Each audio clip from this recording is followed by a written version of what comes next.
leads that the police, as far as the Patna police is concerned, that they're working with now? So now they've started examining the mobile phones and also confronting the accused with the details that are recovered from the mobile phone. One thing that they have managed to unearth from Athar's, one of the suspects' phone, is the residential address of former BJP spokesperson Nupur Sharma. When Athar was asked as to why this phone, why this residential address is stored in your phone, he said that somebody had forwarded it to him. But the police suspect that this was part of that design. You have seen the Udaipur incident also, the Amravati incident also, how Nupur Sharma and her comments had begun the rallying points for radicalized youngsters from the Muslim community. So they suspect that just finding her residential address on the phone is not a matter of coincidence. It is not as simple as it looks that somebody forwarded and it was just on his phone. They are now wanting to confront him. They're also examining his phone, not just through normal eye, but also through the forensic means available. Forensic tests are being conducted to get to the bottom of this. So far, we were seeing this module only as a module of radicalization, but the police is also keeping an eye whether this had reached the stage of terror conspiracy as well. Arunam, I'll just request you to stay on with us. Our colleague Saurabh is joining us on the broadcast from Patna. We also have Harish Upadhyay, who is joining us on the broadcast. Saurabh, let me come to you first. I agree with the point that Arunama is making, that it is not looking like this was a coincidence to have the residential address of Nupur Sharma. But what are sources on the ground telling you? What is going to be the protocols that are going to be followed to ensure that this testing of these phones now take place forensically?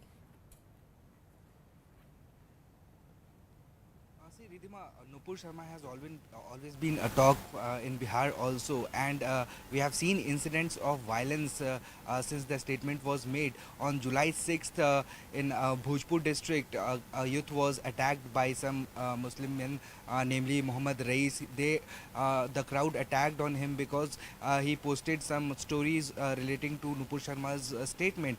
Now again, today we have reported that there is an incident in Sitamarhi a few days back on 16th of July. A youth named Ankit Jha, he was stabbed with knife 6 times, and the reason behind it was that he put a story of Nupur Sharma, and it was a matter of discussion when this quarrel began at a pan shop in Sitamarhi, and the guy was brutally stabbed and he's in hospital right now. So as far as Nupur Sharma is concerned, the PFI and the PFI workers, they have protested multiple times in the state of Bihar, and people here are not happy with his statements. We have seen so many protests happening. Now the police, they are investigating on this matter. We are learning that several agencies, central agencies along with Patna SIT and ATS, they both, all of them are interrogating the accused one by one. Yesterday, the remand of the custody of Athar Parvez and Arman Malik got over, and after the interrogation was over, we came to know about these facts that Nupur Sharma's phone number and other address was also found in the phone of Athar Parvez. Moreover, many other documents and other revelations have also come forward, which the police are saying that it's in the right direction of their investigation, and it is matching all those suspicion that the police have brought forward. So the investigation is in the right direction, and the police, they are confirming that many more revelations are going to come. Okay, let me just take one quick question from Harish also. Harish, what do we know so far as the accused Athar is concerned?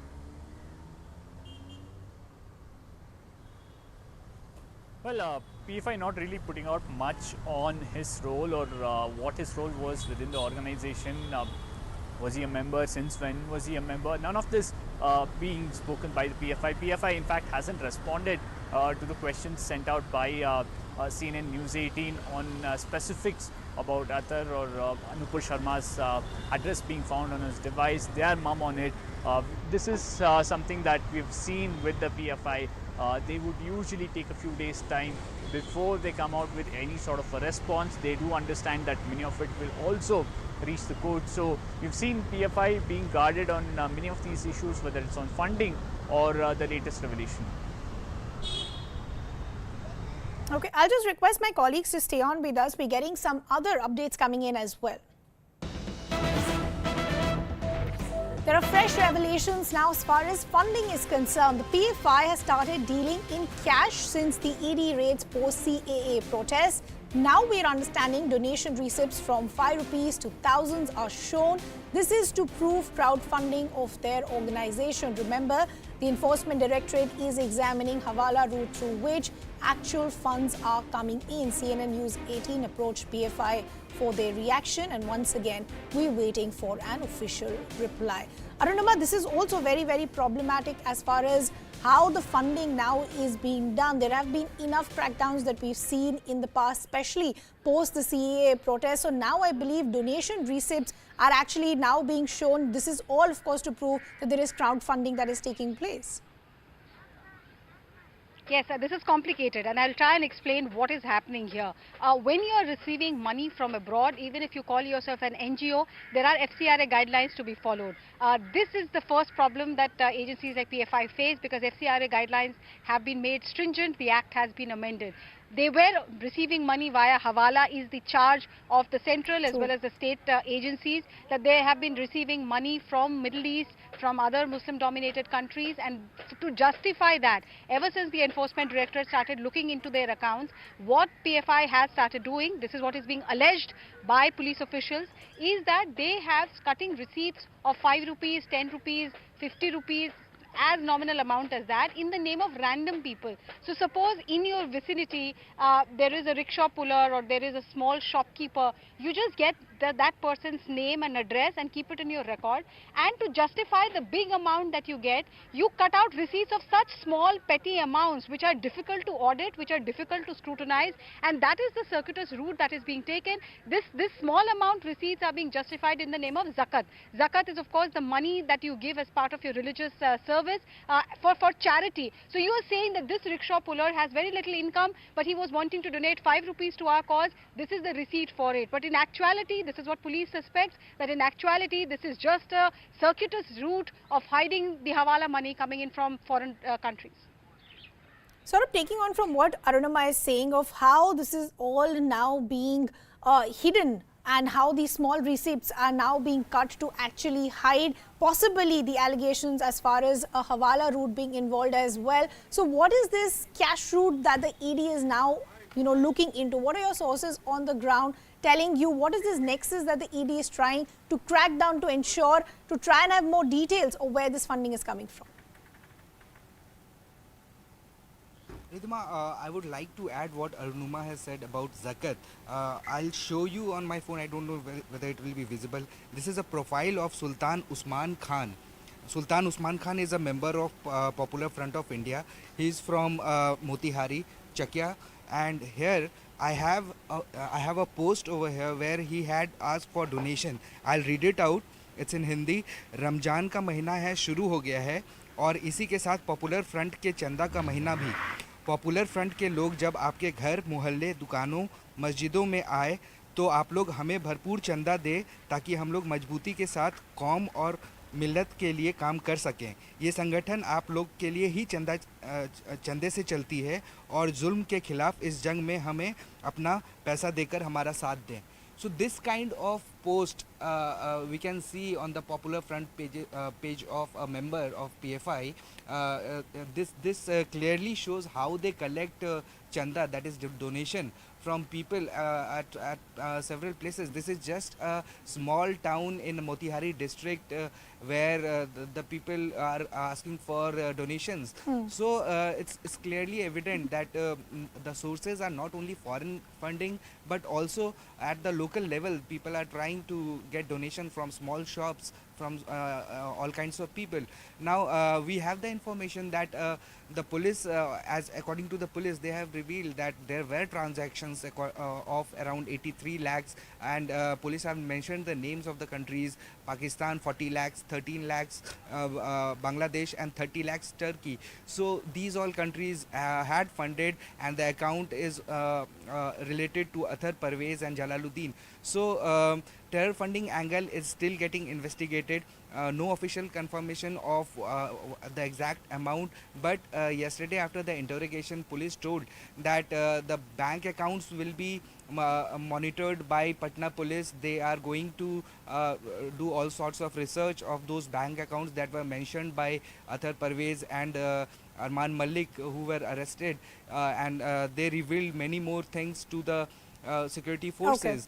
But as far as the figure and the source of income is concerned, the official word has not come, but the Correct. police have So accepted the you're terror saying funding many angle. countries also now on the scanner as far as where this funding is coming from, some from Bangladesh, some from Pakistan, some from Turkey also. A quick word from Harish. Harish, so yesterday we had broken details of how radicalization is being done among the youth. Today we're breaking details of funding and how a Hawala route is also under the scanner.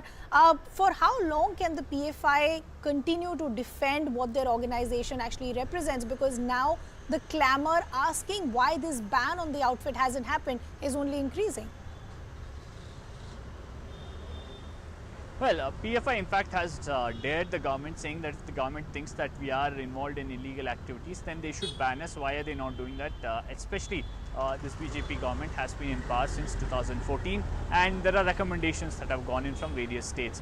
Especially on the aspect of funding, we've had PFI just last month saying that yes, we've collected money, people have donated during the month of Ramzan or during any other festival, and this has happened in small amounts, and we've actually gathered that and deposited in the bank, and we've shown it in our income tax returns or in our filings before the Enforcement Directorate. Remember, a case is on before the Enforcement Directorate. They have two questions that they have consistently raised when it comes to their funding. They are saying, one, the ED itself has been flip-flopping on the total figure. They've initially said 120 crores is unaccounted figure. The recent stats, they're saying ED says it's around 60 crores. So they're saying the ED itself is not clear on what is the unaccounted income. And second, they're saying we are a pan-India organization, and we've all shown these details to the income tax department. We are above board is what they are claiming. Remember, there's also a case between the ED and PFI that's on before the court. Perhaps the latest detail too is something which will True. become part of that case. Okay, I'd like to thank my colleagues at this stage, Arunima, Harish, as well as Saurabh. Let me bring in our guests as well, and we'll continue the conversation with them. We have the former DGP of Uttar Pradesh, Vikram Singh. We also have Director, India Foundation, Alok Bansal. Good to have both of you on the broadcast with us. Vikram Singh, let me begin with you first. Yesterday, we were discussing about how radicalization is extremely prevalent, and again, beginning with the question why there hasn't been a ban on the outfit of PFI, and you said there is a lack of intent. Today, look at the other details that are emerging. There is no coincidence that you find the residential address of Nupur Sharma as far as the main accused Athar is concerned, and then he conveniently says that I have no idea, somebody had forwarded it to me. Nobody would be expected to believe that, Ridhima, and you have put one question which every sensible investigator would put by way of common sense, which is so uncommon. How and why would a person put Nupur Sharma's number in his or her mobile? There has to be a very, very major reason to punch and feed that number in my personal mobile. And if that be the case, it adds a whole new dimension to the whole episode and makes it even more sinister. I would say Athar, whose mobile had Nupur's number, needs to be subjected to the polygraph test and the lie detector test, subjected to the prolonged grin, who has get, and has any number been fed in your phone or my phone? Not in my lifetime. It is something so intensely personal. What I feed is my lookout, and nobody has a right to punch anybody's number in my mobile. It is an unconvincing story, which every criminal, I say criminal because from my experience, he is a criminal and is to be treated like one. And the audacity of the PFI to say that they're daring the government to ban them, of course, the banning will come. And I say that, yes, now is the time to gird up one's loins and give a resolute answer to these outlaws who have challenged the nation and the communal fabric of the country with a befitting reply. And what is known as, it's not zakat, it is zakat, one of the main tasks of every devout person to donate a percentage of his income for charity and such purposes, not for nefarious activities, but for charity, which is immediately on Eid after the Ramzan month. But they probably do indulging in money laundering, piling up small receipts. But if there is reverse engineering, let me tell you, which was bound to be reverse engineering, asking for every receipt and going backwards, identifying every person, well, they will not be able to convince the ED and the police. Alok Bansal, this is where the other problem is. This is what we were discussing yesterday as well, that yes, there has been a loud clamor as far as why this organization hasn't been banned so far, when dossier after dossier is still with the agencies. And today, look at the details that are emerging. It's going to become extremely problematic with how the funding is now being shown. As my colleague Arunama was pointing out, look at the small receipts that they are now actually signing and putting out. So any agency that gets involved, it's going to be very difficult to trace it back to where it's coming from. But there is enough to at least begin the work with. As another colleague of mine, Saurabh, was pointing out, some of the funding which is already under the scanner is from 3 countries, Turkey, Bangladesh and Pakistan. So we already know that there is some sort of nexus that is here at play. What is going to be the biggest challenge as far as this funding angle is concerned? If this is being shown as zakat, as Vikram Singh is saying, how do you ensure that you break the nexus to possibly prove that there is some hawala angle to it? See, I think, if the agencies want to prove it, I don't think so. It's going to be difficult, but it's not going to be impossible. The small amount which they have shown is also in the name of people. If those people can be investigated, and once they say that they have not contributed, the moment one chap says that he has not contributed and there is a receipt in his name, there is an irregularity which has happened and the government can act. I have no doubts that the government is working towards banning PFI, but they don't want to take any half-baked steps which are actually upturned by the courts. So they are making a foolproof case before go at it. So they are preparing the thing. Now they have enough material, and now what your colleague has said can be investigated. If they have small amounts in the name of so many people, I'm sure it should not be a very difficult proposition to check 10, 15 of them and say that, yes, we have not done anything and these names are flawed. So once though that is proved, then you have an organization which is collecting funds in an illegal manner. People's names are being put in a fraudulent manner, and then there is of course a full case for acting against such an organization, which already has an agenda, because based on the documents that have been recovered, there are issues. Finding of Nupur Sharma's number in one of the main accused's phone itself is a big issue. So I think the case is being built up, but I think the government wants to be 100% sure that they have a foolproof case before they actually crack down the web. Vikram Singh, I also want to quickly understand, on one hand, you have the PFI saying we have no role as far as any of these controversies are concerned, whether it was the hijab controversy or the terror module that we're talking about in Patna. They always stay under the garb of saying that we are an outfit that is working for the betterment of people. Today, if you're so confident that no wrong has been done, then put out the records for everybody to see. CNN News 18 on various occasions, we've reached out to the PFI for an answer as far as, why the main accused had Nupur Sharma's residential address. There has been no response there. Even as far as the allegations of Hawala route is concerned, still no response has been there. Then, of course, this is where the red flags really raise. If you have nothing to hide, put out the records for everybody to see. Riddhima, PFI is no babe in the woods. They are an expert at dodging, subterfuge and deception. And it's difficult to find a single criminal on the planet who would say, yes, I'm guilty and complicit, especially not the PFI. The PFI, with its being mixed up with the Al-Qaeda, the ISIS and the ISI, don't expect them to come out with an open heart. No, they will not. It is for the investigating agencies to get to what they have in their kitty, their antecedents, their associates, the encrypted chattings and the encrypted communication. All this will have to be taken into account when the banning has to happen. Don't expect the PFI even to cooperate with the investigation. They will never cooperate with the investigation. It is for the investigating agencies to put their best foot forward and once and for all, get conclusive and overwhelming evidence, so that if banning has to happen, it is with an element of finality, and each and every member, each and every rupee is accounted for, so that there is no looking back once the order to ban is there. Alok Bansal, I quickly also want to understand, as we said, the details that we put out yesterday, the details that we're putting out today, as far as the terror module in Patna is concerned, it's only getting bigger and a lot for the police to work with as well. What is this looking like to you now at this stage? See, I feel it looks like a big conspiracy that is actually going going on in this country where underground organizations have a very, very vested agenda, and they are working on radicalized youth who they are radicalizing in the name of theological narratives. And many of these youth have already joined in, and they have a long term planning. They eventually want to take over the country, not only eliminate those who they consider against them, but their aim is eventually to take over the country. Now, with that sort of a dangerous game plan or dangerous agenda, we need to crack down on them. And in fact, it will take some time before you can actually unearth deeper cells of an organization like this who have been indulging in activities like this, training of people in arms, etc. And then those people go and train others, and all Yeah. modules that they are talking of. I think it will be a big task for the intelligence agencies to unearth all such modules, because usually these modules are not interconnected with one another. They are connected with the central leadership. So it will be difficult to unearth other modules by this single module alone. So we'll have to actually get at the leadership of the PFI. Until the time we can get at the leadership of the PFI or the kingpin, who's actually the main conspirator, it'll be difficult to get all these people.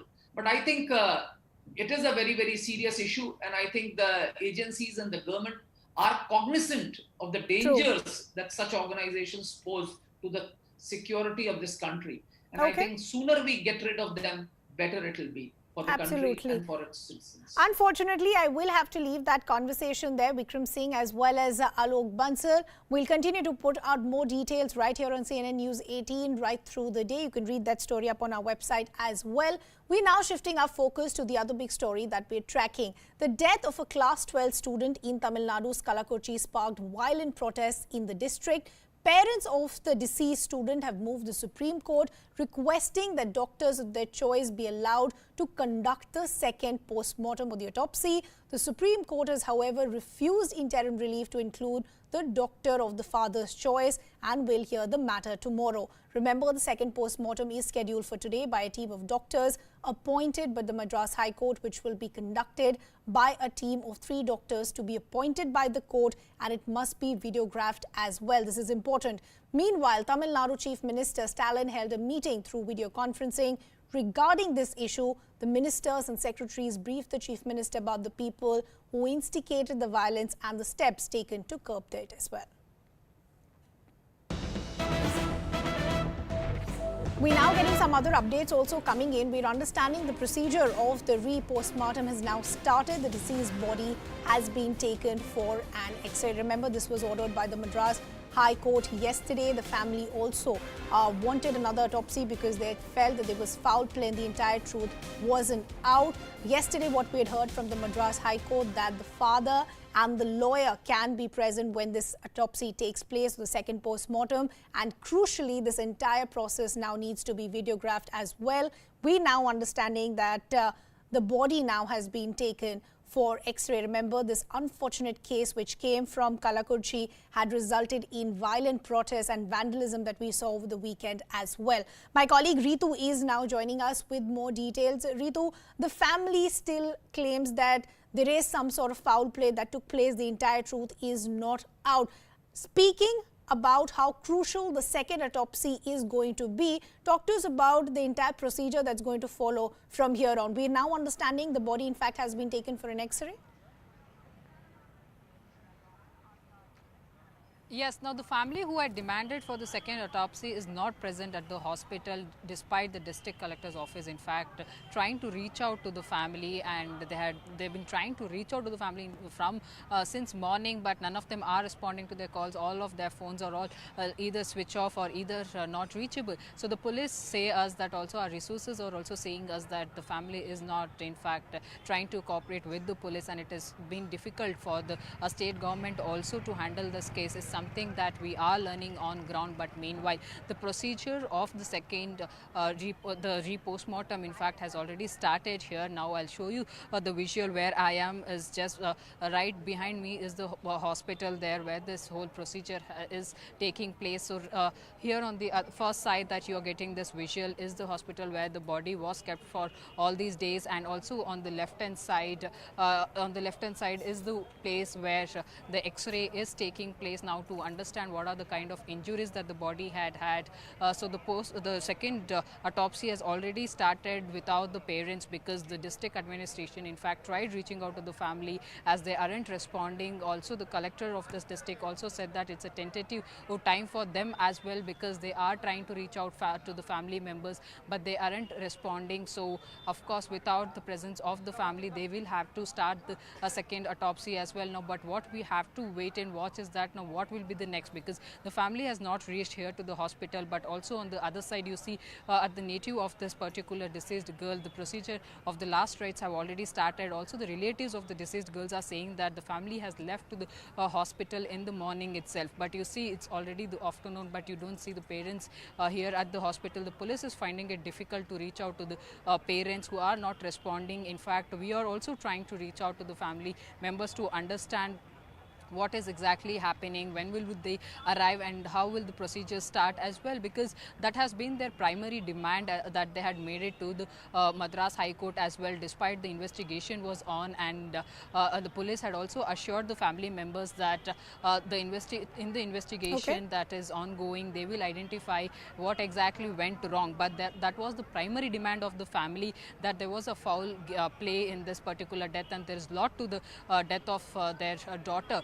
That was the primary demand now. But what is in fact a shocking thing that we are seeing is that the family has not turned out to the hospital despite this being their first demand, and also moving to the Supreme Court. So that's another major point and the biggest point. With all that being a primary demand, they haven't turned out to the hospital. Okay, so this is a crucial point that you're pointing out, that the parents are actually not present when the second autopsy is taken place. Ritu, I'll request you to stay on with us. Our colleague Purnima Murli is also now joining us on the broadcast. Purnima, there's a lot of pressure as far as what were the lapses on the ground and why there was a delay as far as the action that was taken. If specifically there were two teachers that were mentioned by this deceased student, because now we've accessed the suicide note, the math and the chemistry teacher, the arrests happened only yesterday. What is the state government now assuring the family and others?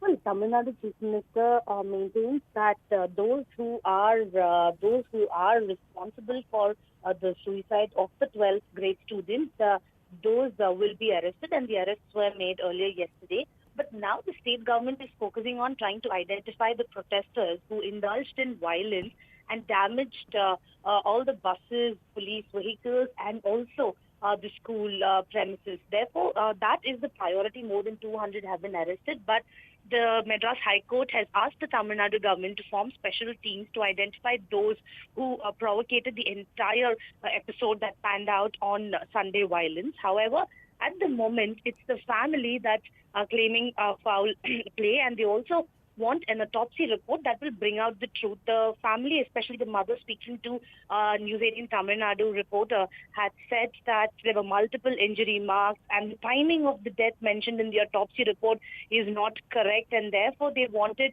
another autopsy report. While the Madras High Court has in fact helped them with the second postmortem report and also appointed a team of doctors, they are not convinced. They now want to ensure that the doctors of their choice, they conduct the postmortem. However, with the Supreme Court listing the case for tomorrow, and with the High Court also now asking the police officials to go ahead with the second postmortem report in the presence of family members, the family members refuse to come because they want the doctors chosen by them. The postmortem report is now, the postmortem is currently underway. We'll have to wait and see what the family will do, because the Madras High Court clearly said that they should collect the body and conduct the last rites after the second postmortem is done and not create trouble. But now, looking at the way things are panning out, the family is refusing to enter the hospital or even participate in the postmortem. That's what the family says, and they are now trying to ensure that they wait for the Supreme Court case tomorrow, and they refuse to collect the body. So we'll have to wait and see whether there will be any further developments with regard to the Madras High Court, because the judge had anticipated that this could happen, which is why yesterday said Okay. that they shouldn't create trouble. But at the moment, looks like the development will continue for the next 24 hours at least. Purnama and Ritu, thanks a lot for getting us all those details. We're now getting some other details also coming in. We're understanding their protests against the Pinray inside flight case. We're getting an update in that case. The former MLA case, Sabrinathan has been arrested by the police. Conspiracy case against Sabrinathan is what we're understanding. He was called in for questioning. We're understanding all of this in the backdrop of that there was a WhatsApp chat from Congress which was leaked. In that, there were discussions on buying a ticket, going on the same flight as the chief minister, and then raising their voices and protesting, which in fact means that that protest was pre-planned. So the conspiracy angle is now out. We'll try and connect with my colleague Neetu in just a bit, but that's the update that's coming in. This is as far as the Kerala flight case is concerned. What happened on that flight, which had the Kerala Chief Minister Pinray Vijayan. As I pointed out, certain WhatsApp chats have also now been leaked, which actually show that this was pre-planned, where you had a discussion on buying a ticket and then being on the same flight. As far as the Chief Minister is concerned, there were discussions prior to boarding that flight on protesting against the Chief Minister in the flight as well. Remember, this was an Indigo flight, and Indigo, the airline, has also now taken action against these people who were involved in protesting. They've now been put on a no-fly list for about 2 to 3 weeks. But we'll try and understand from Neetu what really is happening now. What has the police understood so far as the questioning of Sabrinathan is concerned, and what will follow from here on. But as we are breaking the details of the former Congress MLA Sabrinathan, he has now been arrested by the police. There is a conspiracy case against him as well. He was called in for questioning. As I said, all of this in the backdrop of the protests that we saw in that flight, which had the Chief Minister Pinray Vijayan as well. Editor News 18 Kerala, Pradeep Pillai, is now joining us on the broadcast. So Pradeep, now what is becoming very clear is that this was not spontaneous, but in fact pre-planned. Well, there was this theory that was brought out a couple of weeks back, wherein a WhatsApp message in a Congress, Youth Congress group had come out, and following this, Sabrinathan, former MLA, was summoned for questioning and recording his statement as a witness. So that is what has led to the protest. Now he was suddenly arrested. At the same time, there was this anticipatory bail being considered by a Trivandrum court, which had ordered that he should not be arrested till 11 till the court hears it. But then the prosecution, government pleader who appeared for the police and government, informed the police that his arrest has already been recorded and he is in custody now. This now has brought about widespread protests, especially by Youth Congress workers.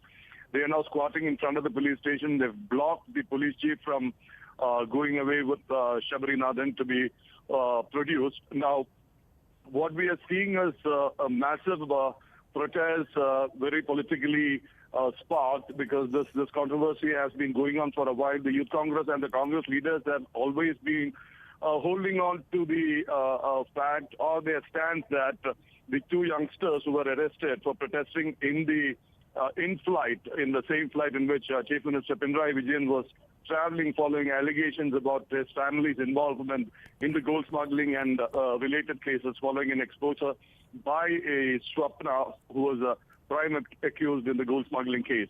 Now, what the Congress is claiming is that the youngsters just got up and shouted the slogan, "We protest, and never attempted to attack the chief minister or cause any kind of bodily harm. In the same flight, there was this senior CPM leader, EP Jayarajan, who actually came forward and pushed these boys down inside the flight.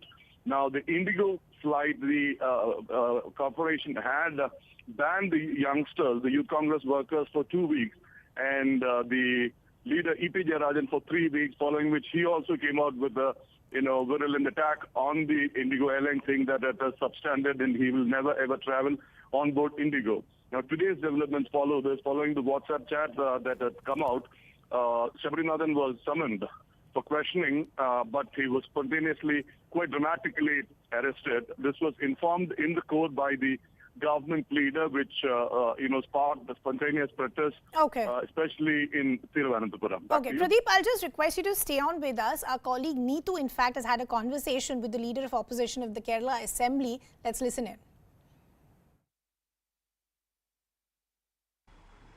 Ready? We have along with us opposition leader V.D. Satishan, sir, former MLA and Youth Congress Vice President, has been arrested in the conspiracy case in this protest inside the flight. Your first reaction? This is very unfortunate that Sir Shabarinathan was arrested in a conspiracy case. This is a fake case. Everybody knows what happened in the flight, inside the flight. Only after the Chief Minister of Kerala get down from the aircraft, they raised a protest slogan. For that, an attempt to murder case was registered against them and taken FIR against them. That was also a fake case. Now they are trying to include the former MLA Shabarinathan in this case. At the same time, the LDF convener, the former minister, Mr. E.P. Jayarajan, who has used physical force against the Youth Congress workers. He is the person actually committed an offence. But unfortunately, even though the Youth Congress workers has filed a petition before the Valiyadura police station, the police has not registered any case against Mr. E.P. Jayarajan. The Indigo Airlines conducted a domestic inquiry and they reached a conclusion that the Youth Congress workers committed a level 1 offence. So there was a flight ban for the 2 weeks for the Youth Congress workers. At the same time, the domestic inquiry conducted by the Indigo Airlines reached in a conclusion that Mr. E.P. Jayarajan, the LDF convener and former minister, committed a level 2 offence. So they declared a 3 weeks ban against Mr. E.P. Jayarajan. It is very clear that Mr. E.P. Jayarajan has committed a grave offence than the offence committed by the Youth Congress workers. Even though the police, under the direction of the Chief Minister, is not ready to take a case against him. In spite of our repeated requests, they are not ready to take an FIR against the E.P. Jayarajan. Sir, now how are you going to take this fight forward in this particular case against? We will protect the Youth Congress workers politically and legally. No doubt at all. It is our right to raise a protest. That is our right. We have to protect our legal right. This is a constitutional right. And sir, all this happened after certain WhatsApp message screenshots were leaked from within the Youth Congress group. How do you see this? Is it the infighting that has led to something like this? That we will inquire into that. We will inquire into that. Definitely. Thank you so much. So the leader of opposition, they're speaking to my colleague Neetu there. They're calling this a fake case and they in fact are saying they will support the Youth Congress workers both politically as well as legally. They're also saying that E.P. Jayarajan actually had committed a bigger offence. Still, nobody actually seems to be focusing on that. So this is a story that has multiple angles now. We'll keep tracking all these developments very, very closely. But for now, we're shifting our focus to some other stories that we're tracking. Now, after the disturbing story of female students being told to remove their bras before entering the NEET examination hall emerged in Kerala, today RSP MP N.K. Premachandran is likely to raise the issue during the Parliament's monsoon session as well. Remember, information also came out about how after the examination, their innerwears were actually found in a pile. The incident took place at the Marthoma Institute of Information Technology, but the college authorities had claimed that security was being handled by a third party.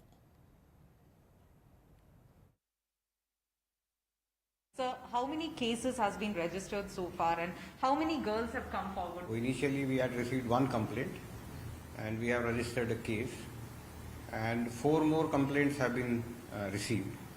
So we are taking their statements and today we will register 4 new cases. The general content of the complaint is that they were forced to remove the innerwear and rather they have even been told that whether you will choose your future or innerwear.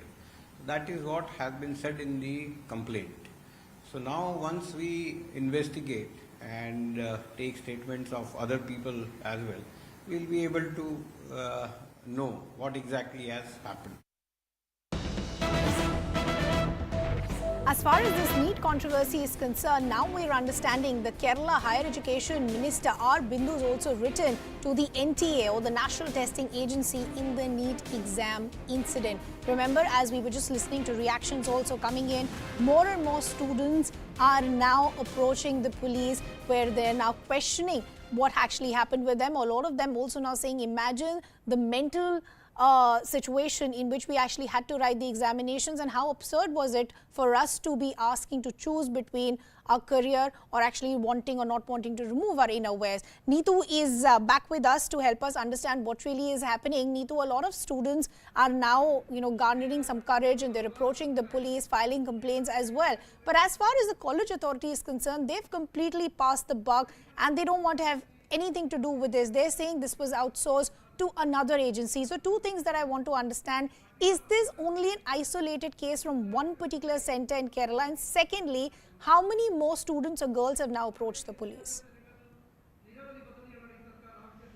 So far, the police have received 5 complaints in this matter. 5 girls have approached them stating that they had to go through this humiliating experience. And what their complaint is that they were asked to remove their innerwear before they entered the examination hall. Now, 5 complaints have been received. In one case, an FIR has been registered. Sections for molestation, sections for outraging the modesty of a woman has been registered in this case.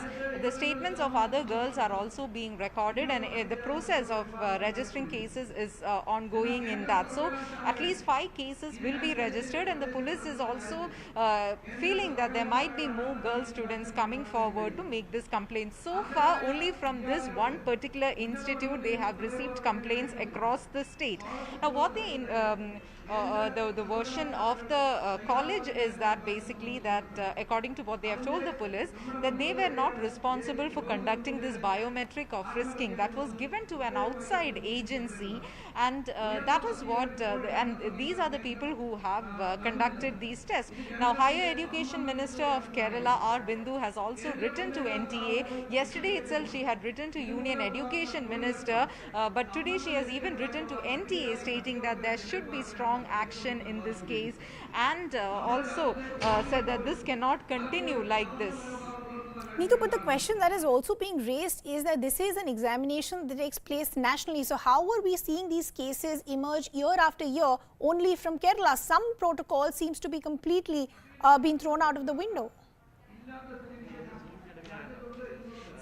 What these officials are saying is that, these are the people who are managed by the NTA. The agencies, they are the ones who give them the direction, and they have to be briefed properly also on what needs to be done. So what they are saying is that it's the NTA which is conducting these examinations, and if there are any issues that happens or there needs to be clarified, they need to give proper training to these staff.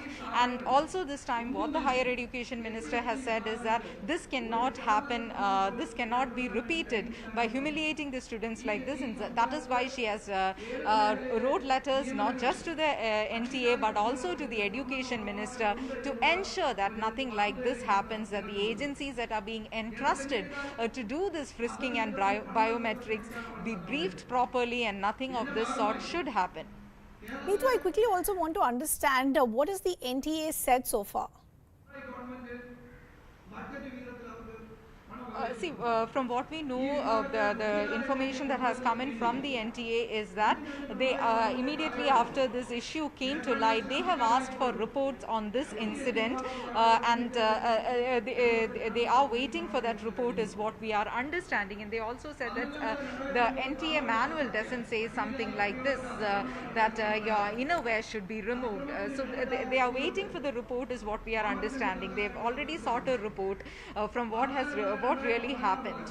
Okay, Neetu, we leave the conversation there. Thanks a lot for getting us all those details.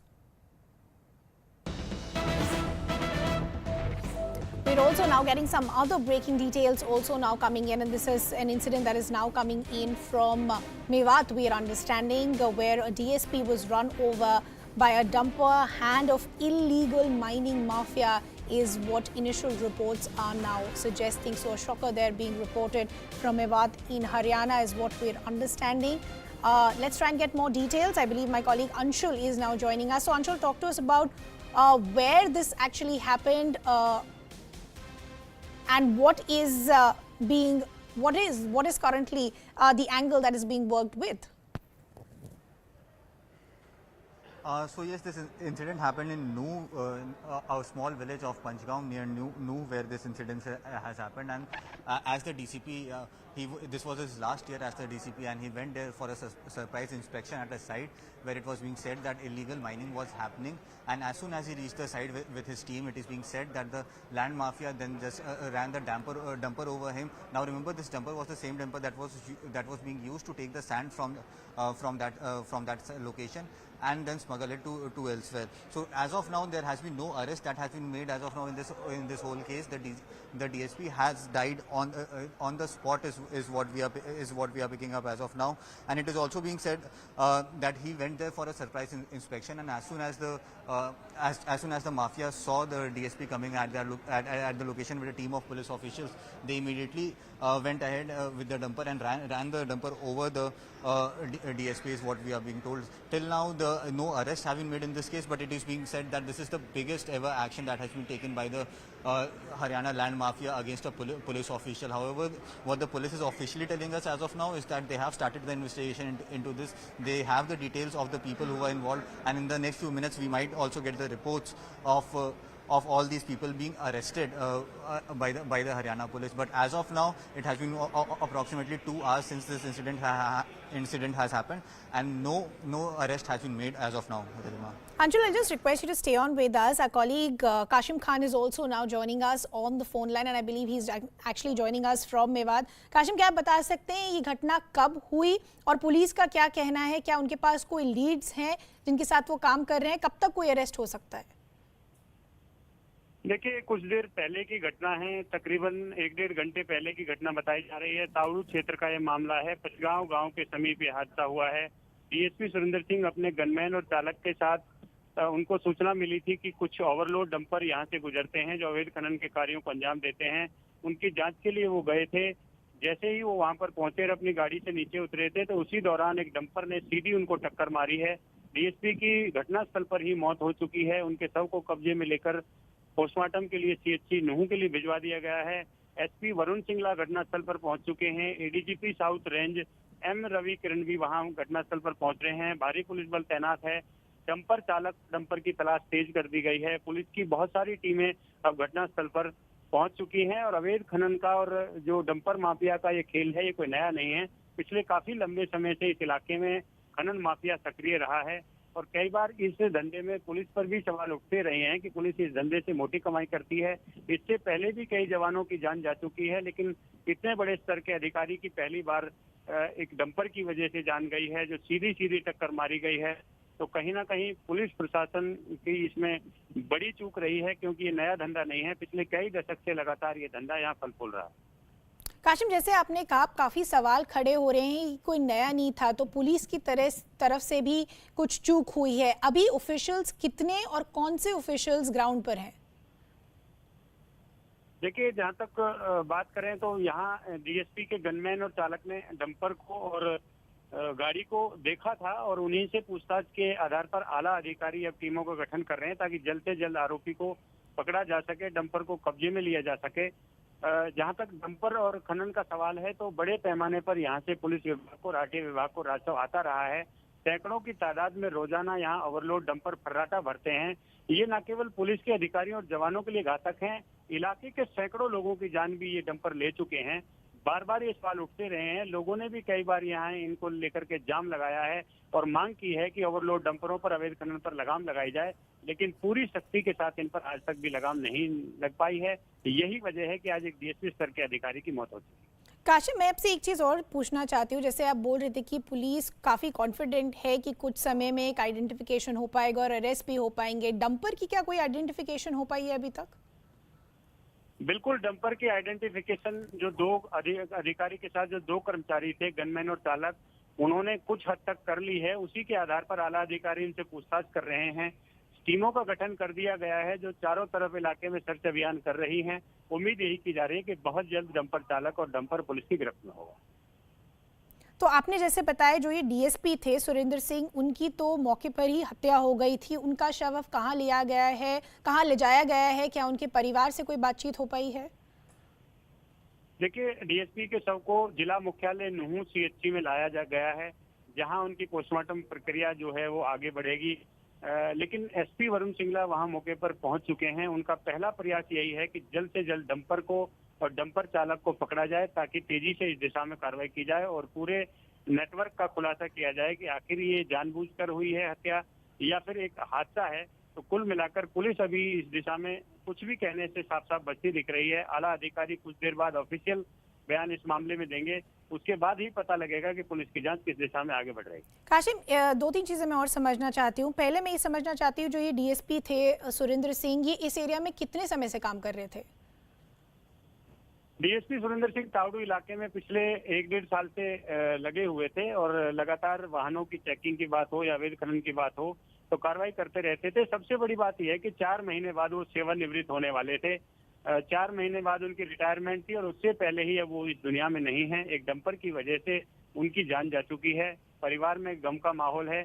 बताया यही जा रहा है कि इससे पहले सुरेंद्र कुमार वीएलडीए के पद पर पशुपालन विभाग में कार्यरत थे और कुछ साल पहले डीएसपी बने थे और तावड़ू में पिछले 1-1.5 साल से ये कार्यरत थे। तावड़ू इलाका मेवात जिले का थोड़ा सा हाईटेक इलाका माना जाता है। यहाँ पर दिल्ली एनसीआर का गुड़गांव का जो जिला का हिस्सा है वो लगता है। तो काफी लंबे समय से डीएसपी सुरेंद्र यहाँ पर थे और लगातार इस तरह की गतिविधियों को रोकने में उनका जो काम है वो लगातार जारी रहता था और लगातार वो जांच और कार्रवाई ओवरलोड डंपरों के खिलाफ करते रहते थे। आज उसी ओवरलोड डंपर की वजह से वो इस दुनिया में नहीं। तो जैसे आप बता रहे हैं कि काफी काम वो कर चुके थे इलीगल माइनिंग माफिया के एक क्रैकडाउन में, ऐसे क्या कुछ डिसीजंस थे जो उन्होंने लिए थे कुछ पास्ट में? देखिए, जाहिर सी बात है कि कहीं ना कहीं खनन माफिया जो है वो ओवरलोड चला करके या अवैध खनन को अंजाम दे करके मोटी कमाई करता है। पुलिस की और आरटीआई विभाग के साथ साथ माइनिंग विभाग की अब थोड़ी सी, जिसकी वजह से ये पूरी तरह से जो डंपर माफिया हैं वो जलाए हुए थे और शायद कहीं ना कहीं उसी जलाहट का परिणाम है कि इतना बड़ा हादसा हुआ है। क्योंकि कई बार जब चालान किए जाते थे तो आरटीआई विभाग और पुलिस विभाग लाखों रुपए का चालान कर देता था और कई कई महीने उन वाहनों को इम्पाउंड कर देता था। तो कहीं ना कहीं जो डंपर मालिक हैं उनका जो व्यवसाय है वो घाटे में जा रहा था। तो इसी वजह से शायद डीएसपी के साथ ही इतना हादसा हुआ है। चीज और समझना चाहती हूँ, former DGP Shashikant, I believe former DGP of Punjab, Shashikant is also now joining us on the broadcast. Good to have you on the broadcast with us. How do you read these developments? A cop who was just doing his job now being mowed down by a dumper, but the police is confident that some sort of identification has been done, but it still raises a lot of questions. This is an issue that actually has been plaguing the state for a very, very long time. Shouldn't there have been a better vigil? Yeah. Look, unfortunately, what has been happening all over the country in different states. In different states, there are typical mafias as per the local conditions, local raw materials, etc. You'll find road mafia. You know, one bright engineer was killed in Bihar some time back. The stand mafia, you're trying to do that. An IPS officer of UP, an attempt was made on her also. I think the lady's name is Durga or something. It's indeed a sad state of affairs that these mafias or these gangsters, somehow or the other, they're not coming under control. And why they're not coming under control? Obviously, they have some patronage from some circles, some powerful circles which really matter a lot, which have their own importance.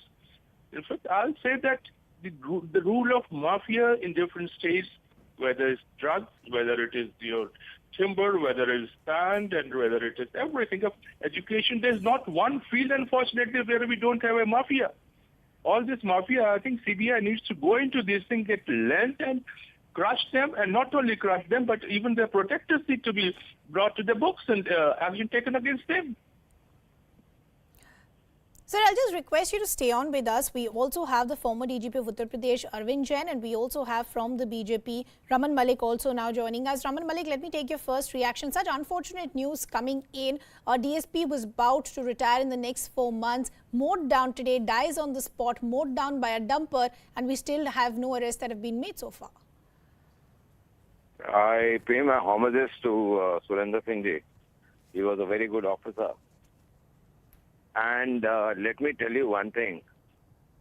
4 months is a very long time. Even if it is 4 minutes, our Haryana police officers at any level will give in everything that they have to uphold the law of the land. This is an unfortunate incident which has happened in a very notorious area of Haryana known as New Mewat. And it is very well known that there are certain people who are part and parcel of groups which do illegal activity to fund illegal and subversive activities of certain Jamaats. We in Haryana are very clear about it, and I'm saying this on your channel. No stone would be left unturned, not just to apprehend the drivers or the mafia kingpins behind, but also the wider paraphernalia of this group which makes people do illegal activity, collects money and uses that money against anti-national activities, and also about forced conversions and other such activities. Okay, I'll just request you to stay on with us. I want to take in a... Sure, go ahead. Let anybody who is involved in this remain peacefully. We are going to take full force of the law and act back at them with a proper vengeance which is under the purview of law. We will not break law, but we will not spare them. We will not spare them is the word coming in. Raman Malik, just give me 30 seconds. Just stay on with us. I want to take in a quick word from Arvind Jain, who's been patiently waiting as well. The question that is being raised at this time is that this is an issue that everybody knows about. So why is it becoming so difficult to crack the nexus? Where are the lapses? It is clear that the sand mafia, land mafia there, they have patronage somewhere. New area has been very notorious for a very, very long time. But it saddens me because BJP government has been there in Haryana for so long. One full tenure of 5 years for Mr. Khattar, and he is running second tenure. Who stops him from taking action? Who stops the police from taking action against anti-social elements living in new area and operating from new area? There are terrorist activities going on from there. Cow slaughtering is going on. I have so many gangs are working from new area. They come to UP area also to hijack trucks, to hijack trawlers. So area is very well known for criminal activities. So why action is not taken? If paramilitary forces are required, why is action not being taken, Raman Malik? Why are we waiting for an unfortunate case to take place and then giving assurances? Mr. Jain is well aware or not. I am not aware of the intellect on the particular subject of Mr. Jain. But let me tell you something very clearly, Mr. Jain. In the last 24 months, the kind of action that has been taken against illegal mining of various sorts in Haryana have been a subject of discussion in various governmental and administrative forums. Not just that, we have broken the back, and this is a frustrated which was planned in nature. I am again reiterating, this was a planned attack on the DSP, and we will take full action against these people. And you are saying for the one tenure, the kind of mining mafia that used to be existing pre-2014 cannot be compared today, because the kind of patronage that was available pre-2014 is not people into illegal mining cannot also comprehend that they will ever get No, but that today kind a lot of questions are support. being asked, and rightly so, sir, for the state government, that if this was an issue that is well understood by all, what were we waiting for? Why did we wait for an unfortunate case to take place and then offer some sort of an assurance? Every now and then, across Haryana, every now and then, we conduct raids, we apprehend machinery, we apprehend trucks, dumpers, people who are into illegal mining of any sort, whether it is stone or sand or others. Now, when such things happen, it breaks the backbone of the people who are into the business. And when they get frustrated, they do acts. Most of the acts, we are able to safeguard our man, machine, and people. But unfortunate incidents do happen, and those are regretful. Our condolences with the family, but at the same time, he is part of the administrative family of Haryana, and this government will stand for its people, and especially the people of the administrative family that are there. Mr. Raman Malik, good afternoon. Anusha this side. It's good to hear all the words that you're putting out, especially for the bereaved family. But the question that arises, especially after an incident like this, is that this is not the first time that sand mining or related activities have created a law and order problem in the state of Haryana. If you look at the crime records, and you are a veteran politician, you would know yourself that incidents like this have happened even before. Sand mining mafia or different kind of illegal activities, thriving on the natural resources of the state is a well-known phenomena. There needs to be a systematic crackdown. More importantly, a good investigation in this case, sir. See, we have ample, we have the number of people apprehended, number of fine, the amount, quantum of fine, if you talk about, or the quantum of equipment being, forfeited or taken over by the authorities, has not as double, it is more than double in every format, whether it is the trucks, JCBs, dumpers, miners, other things, or the tractors, or you talk about the quantum of fines levied has gone tenfold. Now, the point is, the people into illegal activities, they do take a risk and do these work, and they also are well aware that the law of the land is going to hit hard onto them. But at the same time, they keep doing it. Most of the time, when we conduct such activity, we are aware of such activities happening. We conduct raids, we conduct Mr. Malik, we have two veteran officers who have served the country in different states to tell us more about it. Mr. Arvind Jain, there's an argument that Raman Malik is putting out that the state government is doing its best, that the law and order machinery is working to its best, but despite that, there is a nexus which we're not able to break completely. If you look at the efforts that the state government has taken so far, and we're talking about the systematic nexus that exists, especially of the sand mining mafia or different kind of mafias operating in the state of Haryana for stealing the natural resources, do you think adequate action has been taken so far, sir? In my opinion, very stern action is required against such people who are operating in new area. I have heard a lot about Mr. Khattar and about his honesty and about his actions. But in new area, very, very drastic action is required. The type of action which Mr. Yogi takes in UP, and he has taken. And he has curbed mafia activities. And I have spoken on so many channels regarding the crackdown on mafia in UP, especially in the second tenure, and it has been very successful.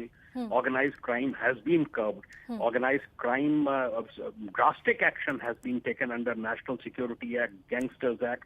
Properties have been seized, and so much of action is being taken that these days you don't hear of any such incident. They used to be in plenty in the past in UP, but I think such action is required in new area. I have visited that area, and as IG ATS UP, and I know I have seen activities going on there, and so many gangs are operating from new area. Yeah, I did hear you earlier on the broadcast as well, sir, and you said that there are many gangs which are operating in this area. Shashikant ji, I'm coming to you, and I'm taking in a word from you. do we need stringent action? What is the way to crack down on the systemic exploitation, on the systemic mafia activities that we have seen in the state of Haryana? And specifically, when an incident like this happened, that a DSP is mowed down, the criminals are trying to send a chilling message to the law enforcement agencies. What is the apt response? Look, I heard to the holistic statements made by some gentlemen. Yeah.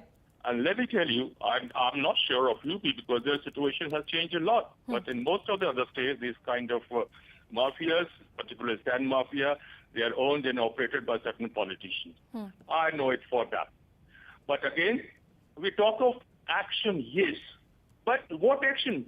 I'll tell you, when I was in service, yes, attempt was made on my life number of times because I had exposed the Punjab drug racket. If it can be done on a sitting officer of my rank, then what's going to happen? Do you think that there's a law and order in this country? No. Everything that's been hijacked by a section of these goons who have patronage of certain politicians. And as long as this backbone of the patronage by politicians is not broken, like I think they have done in UP, nothing can be done. Sorry for saying that. I think you've hit a raw nerve when you talk about an alleged political nexus that allegedly exists between politicians and these kinds of mafias. Mr. D.B. Batra, who's from the Haryana Congress, is joining us on the broadcast. Mr. Batra, thank you so much for speaking to us. When you listen to an incident like this where a DSP has been mowed down, your first thoughts, of course, thoughts with the bereaved family right now. But what does it tell us about the law and order situation? It was a surprising news for me because your setup also told me of this incident, and this is a land mafia has become powerful. They don't bother over the law and order. And the gentleman prior to me was when he was speaking something rights also. Yeah. And there are certain concerns. It's a matter of grave concern that DSP is being rammed under the whatsoever truck is there, or JCB is there. That I don't know. But law and order, this is the state government also. It's a big failure. It's a big failure, and everywhere it's incidents of it can be incidents of sand mafia also. Other mafia operates, and the nexus word can be used, but I think that there is a shelter of the certain high beats, and this is a serious law and order condition, and such type of incidents, state should it is an alarming signal for the state. It's an alarming signal for the state. That's what you're saying, Mr. Arvind Jain. I'm coming back to you. This is touching the raw nerve, but most experts and officers like you who have worked in the administration would tell us that mafias cannot operate without a certain degree of political patronage from either political party, from either side. Do you think that's the core of the problem? That's the backbone? Yes, that's the core of the problem. But in UP, what I am witnessing of late is that Mr. Yogi has given clear-cut directions to the officers during video conferencing that whether MLA is involved or MP is involved or some local BJP person is involved, fair action should be taken in every case. And please don't listen to these people. So this is, I think, the right approach, because in mining, politicians are involved. Some very senior high-ups in the administration, they are involved. And that's why it is taking place. And it is taking and it's one of the most lucrative businesses in UP of late, sand mining. So very, very stern action, very stern action is required, and action has been taken. But Mr. Arvind Jain, I'll take it from there. You know, even if I were to take your argument that the kind of action UP Chief Minister Yogi Adityanath has taken on the criminal activities, on the political nexus, many would argue it's a good step, that's how you should proceed. But that also puts a lot of onus on individual credibility and honesty of the politicians. Now, I would argue that's a flimsy ground. Mr. Shashikant, do you think we need a better mechanism for investigation of such cases? Especially the mining mafia in the state of Haryana has been a headache for subsequent governments. Are you asking me, ma'am? Yes, sir, I'm asking you. If you're asking about fair investigation into such cases, forget about it. just forget about it. That's not gonna be. That's never been there. You look at the case of that lady IPS officer who had tried to crush this mafia. Look at me who had tried to crush this drug mafia. Nothing is going to happen. Rest assured, I'm sorry for saying this thing, but I say it the loudest of my voice. Sorry about it. But why do you say it with so much of cynicism? Because we expect the system to respond with all its faults. Even the police, investigating agencies, they are politicized. Do you think any force, any organization which has been politicized will do anything against the will of the political masters? So they won't. I have been a part of this system almost for 40 years. I saw it right from the day I was recruited as an ASP. And I saw it at the time I retired as a DGP. There was not one time, except when the duration when I was on deputation to Government of India, various intelligence and investigating kind of thing. It's just not possible. I'm trying to eat my words, but sorry, I can't eat my words. But whatever the fact is, I've told you very bluntly and frankly. And that's why I may or may not agree with what you're saying, but I do, applaud what you're saying for perhaps very, very clearly and candidly. That's a sentiment of a lot of people, a certain degree of frustration and cynicism that does step in. And that's a call to all our viewers. How can Janta be safe when a cop isn't? Call us live, share your views. What do you think about this issue? And how is it that we can make the system any better? Is there a larger nexus that needs to be cracked down upon? Is there perhaps an administrative model that we can look at and implement in the state of Haryana? We are joined by experts, top political voices on the story. Call us on the number on your screen and tell us what you think. Mr. Arvind Jain, I'm coming back to you and I'm asking you the same question. So much of emphasis on the individual integrity of a politician or of a top-ranking police officer or of a bureaucrat is not the way any system should function. The system should have its own checks and balances so that irrespective of which political party or which individual is in power, the system works. No, there are no checks and balances. Let me make it very clear to you. I have been DGP of the state. So different politicians, different control mining in different districts. Very senior politicians, they control it. And no police officer can do anything about it. And if he will do something about it, he will be immediately shunted out and he will not remain in that district. So that is absolutely clear. But once you get orders, from your chief minister, and that too a chief minister of the caliber of Mr. Yogi, that no, this is to be done in the state, and this will not be tolerated. So action has started. The same police has started taking action against mafias, top mafias of the state. Action had never been taken against them. They had properties worth hundreds of crores in their names or in Benami properties. So why action is being taken now? Because CM is the driving force, because he is the CEO of the state. And lot depends on the chief minister, who's actually home minister also in our state, UP. So action is being taken. And till now, action was missing. Politicians were openly running this nexus in various districts, and it was known. So this is the problem. Okay. There are no checks and balances as such. I'll take that discussion forward. I want to reiterate that the official Twitter handle of Haryana Police has put out a tweet. I'm going to read that out. DSP Surendra Singh laid down his life today in the course of duty. Haryana Police extends their deepest condolences to the bereaved family of the brave officer. No effort shall be spared in bringing offenders to face justice. That's the word really coming in. As far as Haryana Police is concerned, they have put out a statement. Mr. Shashikant, I'm coming back to you. Arvind Jain, who says that perhaps, with a better chief minister, or if the chief minister takes far more stringent steps, we might be able to do better. But you sound very, very cynical when it comes to crack down on the sand mining mafia. And I was just reading some reports as well. The opposition parties have been raising this issue repeatedly. Mining mafia is flourishing in the state of Haryana. That's a statement that had come in from Bhupinder Hooda and many others. We also remember this, incident of Durga Shakti Nagpal. I remember she was one of the IAS officers who was trying to take the sand mining mafia by the collar, but those efforts didn't succeed. It's not a new problem. It runs into decades. It's a very, very old issue plaguing the state. Yeah, like Mr. Jain was saying, yes, I agree, because I know about UB, but I have not been there. But whatever I read through newspapers, certainly lots of action has been taken there.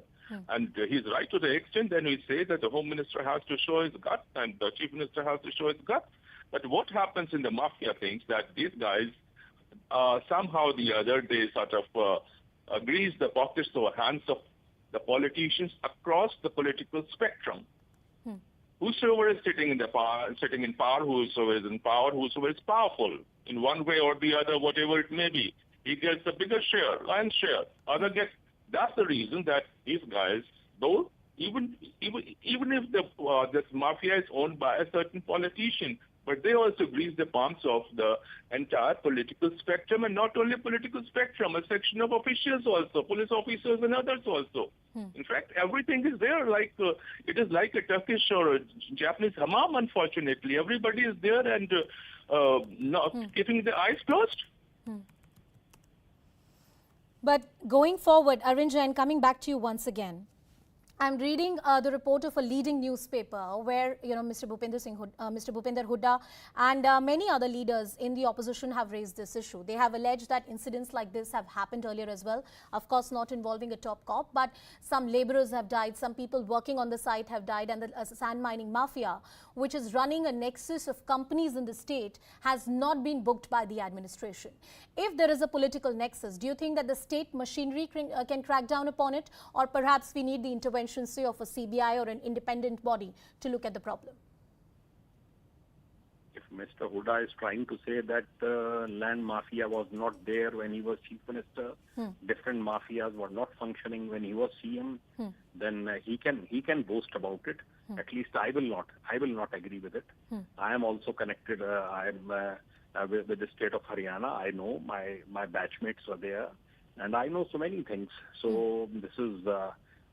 Because he is in opposition, he can say anything. Sure. But our effort should be that there should be a crackdown by the state against such elements. Mr. Jain, I completely share that sentiment because we are now cutting across live to a reaction coming in from Mr. Hooda. Let's go to that. अगर कानून व्यवस्था अच्छी नहीं होगी प्रदेश की तो investment भी कोई आगे नहीं करेगा, कोई यहाँ पे इन्वेस्ट नहीं करेगा।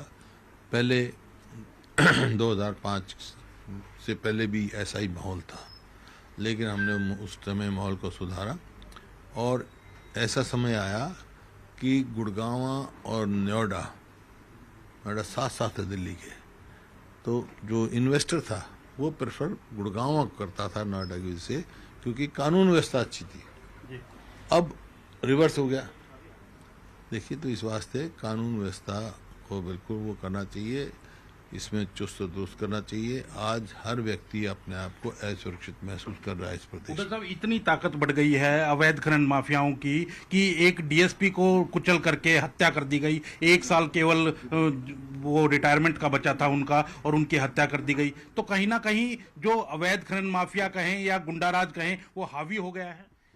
देखिए, मैंने कहा ना, अवैध खनन तो है ही। मैं खुद स्वयं डाडम में गया था, किस प्रकार से 90% डिग्री पे पहाड़ काट रखा है, जबकि स्लॉट्स होने चाहिए थे, बेड्स बनने चाहिए थे 90% डिग्री पे, और जिस स्तर तक नहीं जा सकते गहराई, उससे ज़्यादा गहरा क्या हुआ है ना, पानी का वो है, और वहाँ पे रास्ता भी बंद कर दिया गया था। इस प्रकार से यमुना के साथ साथ देखो आप कितनी खनन हो रहा है। ये मैं नहीं कह रहा, एनजीटी ने भी कहा है कि यमुना का रास्ता ही बदल दिया गया। तो वो एक ये है उनका, इसकी माइनिंग माफिया है। और लेकिन आज प्रदेश में जो गिरोह है, गैंगस्टर्स हैं, वो बहुत ज़्यादा बढ़ रहे हैं, जो कि हरियाणा में बिल्कुल पीसफुल स्टेट था, कोई गैंगस्टर्स की जगह नहीं थी। अब मूसेवाला का अगर मर्डर हुआ है तो उसकी तय हरियाणा तक आ रही है। हरियाणा में जो गैंग वार चल रही है, तो इसके जो इस बात ये बड़ा भारी चिंता का विषय है। और हर आदमी सुरक्षित महसूस जो कर रहा है, ऐसा प्रतीत होता सरकार ही नहीं है। तो इसका वो करके कानून व्यवस्था चुस्त तंदुरुस्त नहीं होगी तो हरियाणा का विकास नहीं करेंगे, नहीं हो सकता है। और आम आदमी भी अपने को सुरक्षित महसूस नहीं करेगा। जब विधायक सुरक्षित नहीं है, पुलिस सुरक्षित नहीं है, तो आम आदमी कैसे सुरक्षित रहेगा? माइनिंग की अगर बात करें तो पंजाब में हम सुनते थे इस तरह के मामले, मध्य प्रदेश में सुनते थे, राजस्थान में, लेकिन अब हरियाणा के अंदर आ गए हैं। और ये लगातार माइनिंग कोई ऐसा नहीं है कि अभी से शुरू हुई है, आपके राज में भी थी, उससे पहले जो चौटाला राज था उसमें भी माइनिंग होती थी। तो कहीं ना कहीं क्या सरकार को दोषी ठहराते हैं इसके अंदर? हमारे समय में कोई माइनिंग माफिया नहीं था। ऑक्शन होती थी बाकायदा और उसमें किया जाता था, बाकायदा कानून का कायदे के हिसाब से होती थी। आपने जिस तरह से 2005 में जब गद्दी संभाली थी, मुख्यमंत्री बने थे हरियाणा के, तो उस समय एक आपने एनकाउंटर्स कराए थे क्योंकि जो बदमाश थे वो हरियाणा छोड़ गए थे। क्या लगता है कि अब जो स्थिति है हरियाणा की, कुछ उसी तरह का ये सख्ती दिखाने की जरूरत है सरकार को? ये मैंने एनकाउंटर क्यों कराए थे, लेकिन मैंने कानून व्यवस्था को सुधारा था और ये कहा था कि भाई जो इस किस्म के बदमाश हैं या तो हरियाणा छोड़ जाएं या मेन स्ट्रीम में आ जाएं। तो बहुत सारे छोड़ गए थे हरियाणा, कुछ जेलों में अपनी बेल नहीं कराते थे, जेलों में बैठे रहे, लेकिन कानून व्यवस्था पूरी तरह से चुस्त दुरुस्त हो गई थी। और Well, that was the statement coming in from the top leader, from the top opposition leader, Mr. Bhupinder Hooda, who's saying that far more stringent action needs to be taken. We're also getting some callers. Viewers are joining us live on the broadcast. Sati Chatterjee from Kolkata is joining us. Thank you for your calling us. Could you tell us what your thoughts are on this unfortunate incident in Haryana? Satiji, can you hear me? All right, we'll try and connect to our callers, but here's once again a shout out to all our viewers. If you have a word on the story, if you have a thought with this unfortunate incident that has happened in the state of Haryana with a top officer being mowed down, call us live. How can you and I be safe when a cop isn't? And this is the story of one of the top officers.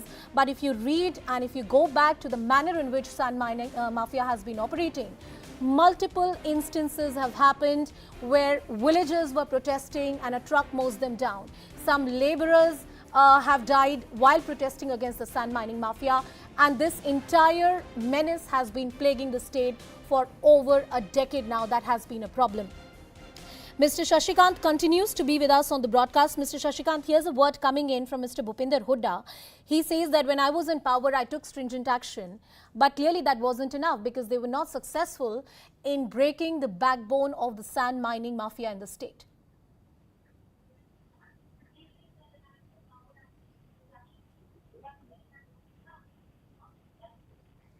Mr. Shashikant, if you can hear me. No comments on that, ma'am. Okay, you wouldn't like to comment on Mr. Hooda? No, ma'am. Irrespective of the political party, do you think in the last 1 or 2 decades this problem has been tackled by the political administration in the way and manner it should have been? No in capital letters. And going forward, I feel like I'm asking you a multiple choice question, but asking you once again that going forward, and if I were to share your cynicism about nothing is going to happen or the system has not responded or the politicians are hand in gloves with the sand mining mafia, I ask you as a thinking citizen, what is the way forward? Way forward is only that such time people don't feel that there's a need for them to come out on these issues, not only this issue, multiple issues which they face and which are being just sort of brushed on the carpets because of the political and administrative, etc., reasons. I don't think till such time, because what happens during election, people say, well, people are empowered. They are supposed to vote and they can vote in any person, vote out any person, but it doesn't happen. I've seen the election. I've conducted so many elections that then what matters is a bottle of daru and some drugs and some money, and that's what it is.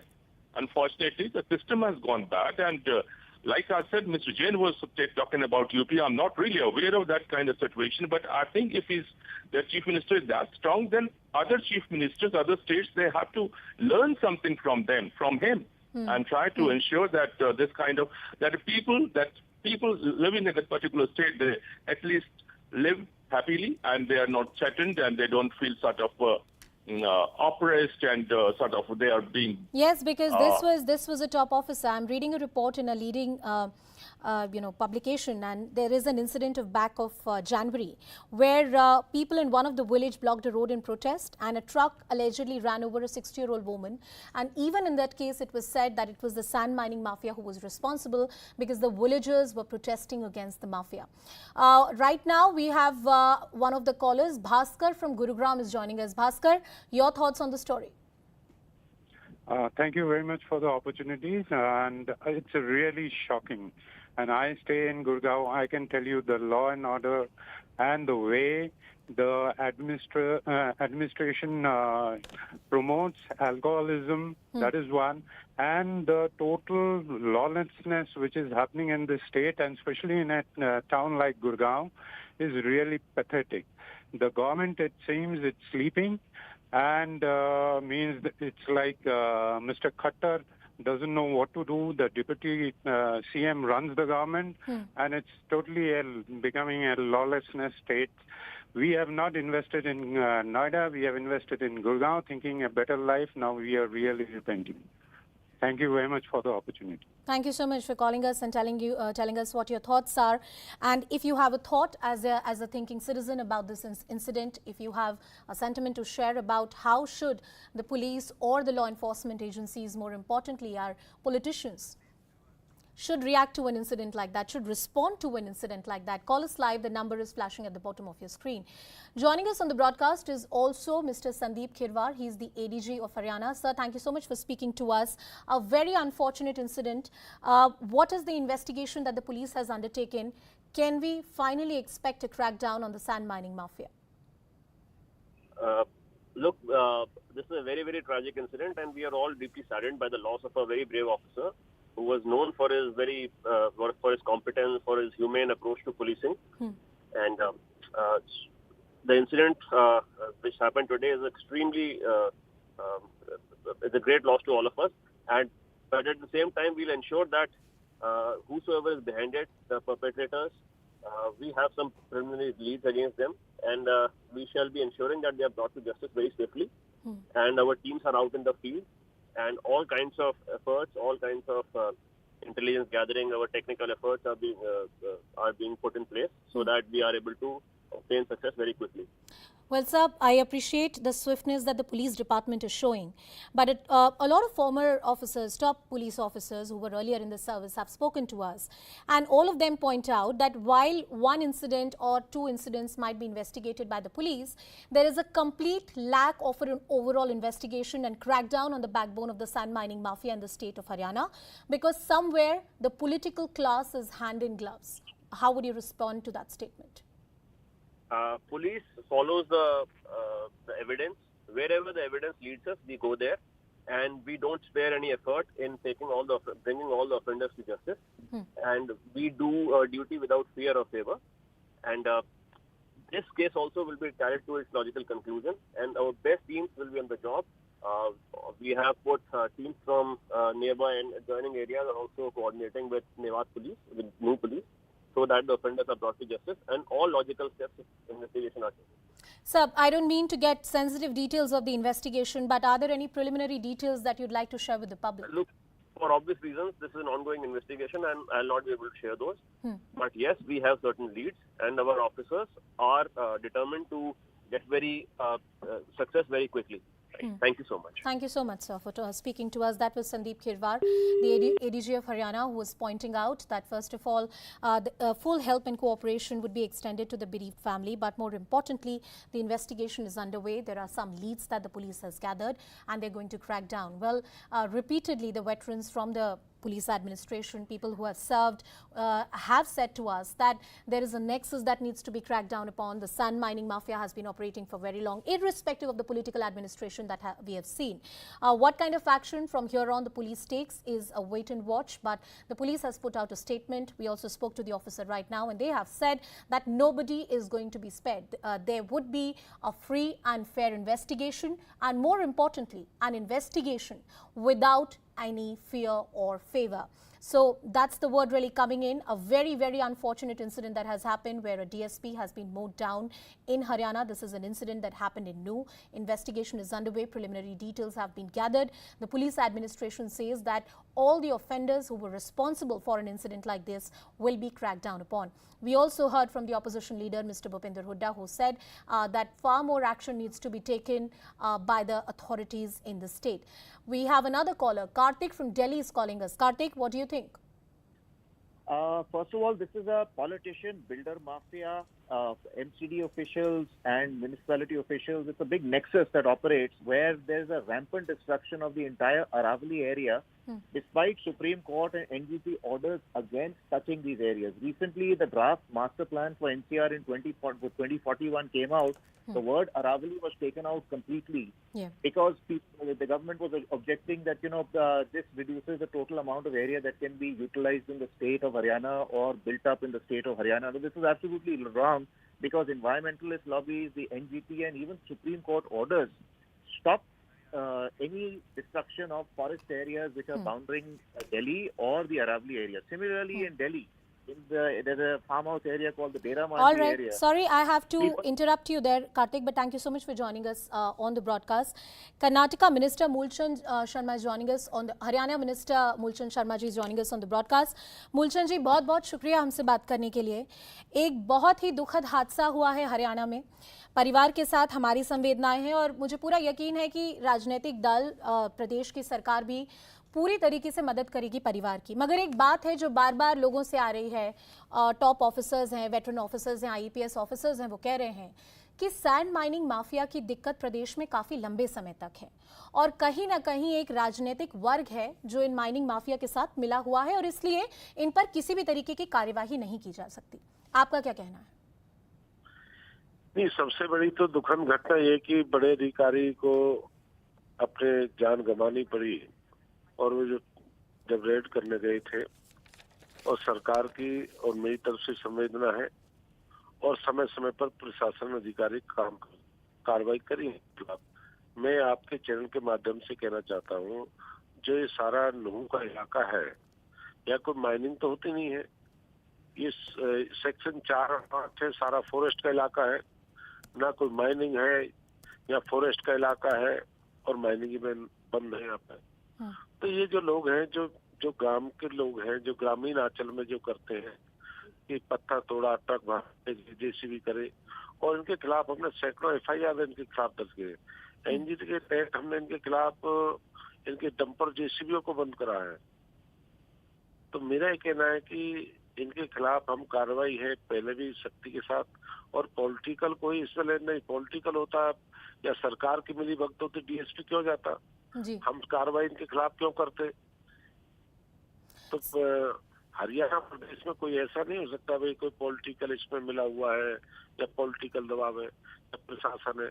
अगर मान लो मिला होता तो सैकड़ों कार्रवाई नहीं कर पाते हैं. मूलचंद जी, एक दूसरा सवाल ये है कि भूपिंदर हुड्डा जी ने भी कुछ समय पहले बात की मीडिया से और उनका कहना है कि मेरे कार्यकाल में तो मैंने बहुत सारे काम किए, बहुत सारे कदम उठाए, स्ट्रिंजेंट एक्शन लिया, एक मैसेज भेजा ऐसे लोगों के लिए कि आप ऐसा नहीं कर सकते. ऐसा भी कहा जा रहा है, बहुत सारी रिपोर्ट्स आ रही हैं कि जो ये ऑफिसर थे सुरेंद्र सिंह जी, ये डीएसपी रैंक ऑफिसर थे और ये एक साइट पर गए थे देखने के लिए कि इलीगल माइनिंग तो नहीं हो रही है, और ये ऑफिसर थे जो इस पूरे विषय में बहुत सारा काम भी कर रहे थे, इसलिए इन पर ये हमला हुआ और इस हमले में उन्हें अपनी जान गंवाई. आप ऑपोजिशन जो भी सवाल आज उठा रहा है, उन सारे सवालों का, उन सारे अटैक्स का किस तरह से खंडन करना चाहेंगे? मैं चौधरी भूपेंद्र हुड्डा जी का जवाब तो नहीं दे पाऊंगा. उन्हें क्या करे, अपने समय क्या काम करे. ये दुखद घटना है, इस पर राजनीति नहीं करनी चाहिए पक्ष विपक्ष. मैं तो ये कहूंगा, अगर प्रशासन टाइट नहीं होता, प्रशासन समय पर नहीं जाता, ये घटना नहीं घटती. हम भी औरों की तरह ढीला छोड़ देते तो न पुलिस जाती, न प्रशासन, तो न डीएसपी, न इतने मुकदमे दर्ज होते, न एनजीटी के तहत इतने इन पे कार्रवाई करते हैं. पर मेरा ये कहना है कि हमने जो भी है इस तरह के माफिया, समय समय पुलिस प्रशासन कार्रवाई करता है. और ये सारा इलाका जो चाहे इसमें दूसरे फॉरेस्ट के लोग हैं, फॉरेस्ट के लोग भी वहां पे कार्रवाई करते हैं और माइनिंग की भी कार्रवाई करते हैं. सारी कार्रवाई हम करते रहते हैं समय पे. और पुलिस का एसपी जो मेवात है, जो नूह का एसपी है, वो भी समय पे कार्रवाई करते रहते हैं.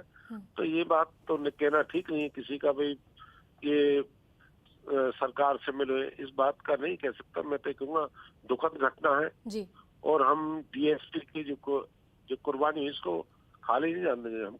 जी बिल्कुल नहीं, वो बात से आई थिंक सभी लोग सहमत होंगे।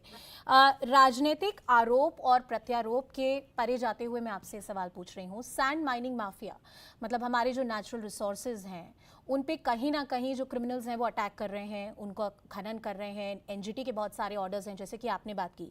किसी भी प्रदेश की सरकार को इसकी चिंता होगी। जहाँ तक सैंड माइनिंग माफिया की बात है, प्रदेश की सरकार ने पिछले कार्यकाल में क्या कदम लिए हैं, इस घटना के बाद आप किस तरह के कदम लेंगे? मूलचंद जी, अगर आपको मेरी आवाज आ रही है। नहीं, मेरा ये कहना है कि हमने जितने माफिया हैं इनके खिलाफ हम समय पे कार्रवाई हम इनके खिलाफ करते रहे हैं और हम पे सारे जितने हरियाणा में जितने एसएचओ हैं माइनिंग के अलावा, आप माइनिंग के अलावा जो डीएसपी हैं या अपने जो इलाके के एसएचओ, हमने सबको डायरेक्शन दे रखी, माइनिंग नहीं, माइनिंग के अलावा सभी अधिकारियों को दे रखी भी ऐसे कहीं भी हो ऐसे लोगों के खिलाफ कार्रवाई करें, या पहाड़ की बात करें यहाँ करें।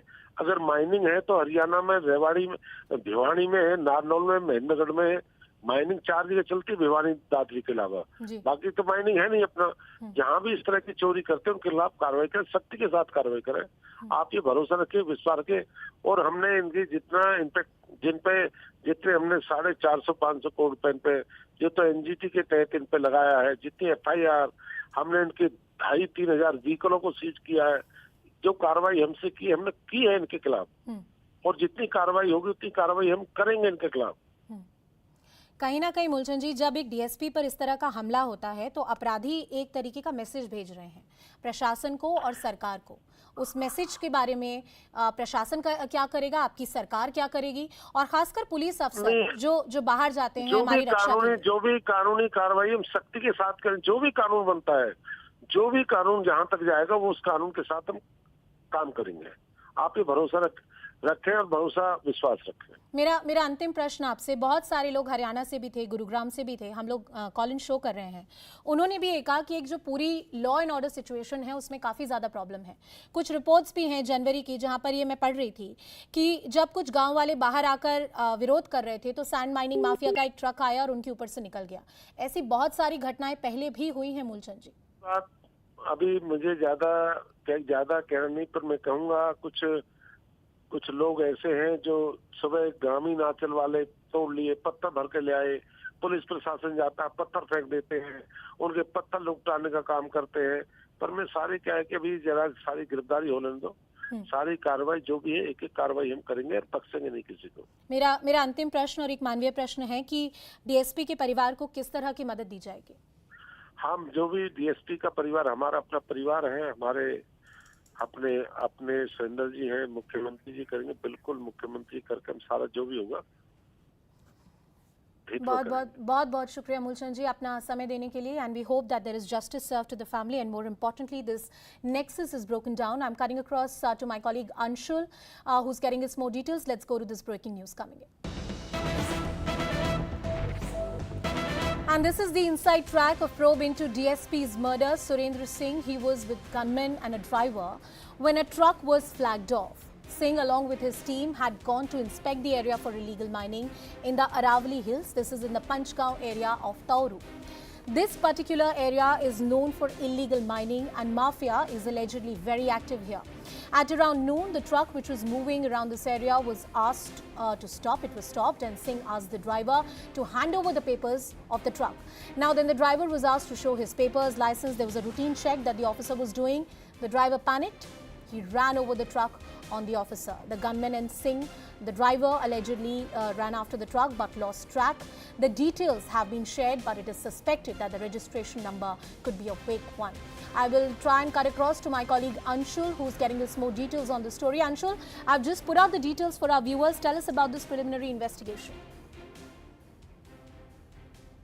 So yes, the preliminary investigation has already started. What we know is that the incident happened at around 8 a.m. this morning. Is at around noon today is what we are being told as of now. So as you rightly pointed out that this truck was allegedly moving in that area, and this area near the Aravali Hills is infamous for mining. There have been many complaints from the locals as well in that area who reside in that area that illegal mining takes place in that area. Now, since this morning, the DSP was in fact on a round in that area where initially he found out that the truck was moving very suspiciously, and when he tried to stop that truck, the truck initially stopped. When he went ahead and asked for the papers and registration of the truck along with the license of the driver then panicked and hence moved over the truck over the DSP, which resulted in his death. The driver and the gunman who was accompanying him actually tried to chase down the truck but lost track because of the kind of commotion that came up. Now what we are picking up is that his body has been sent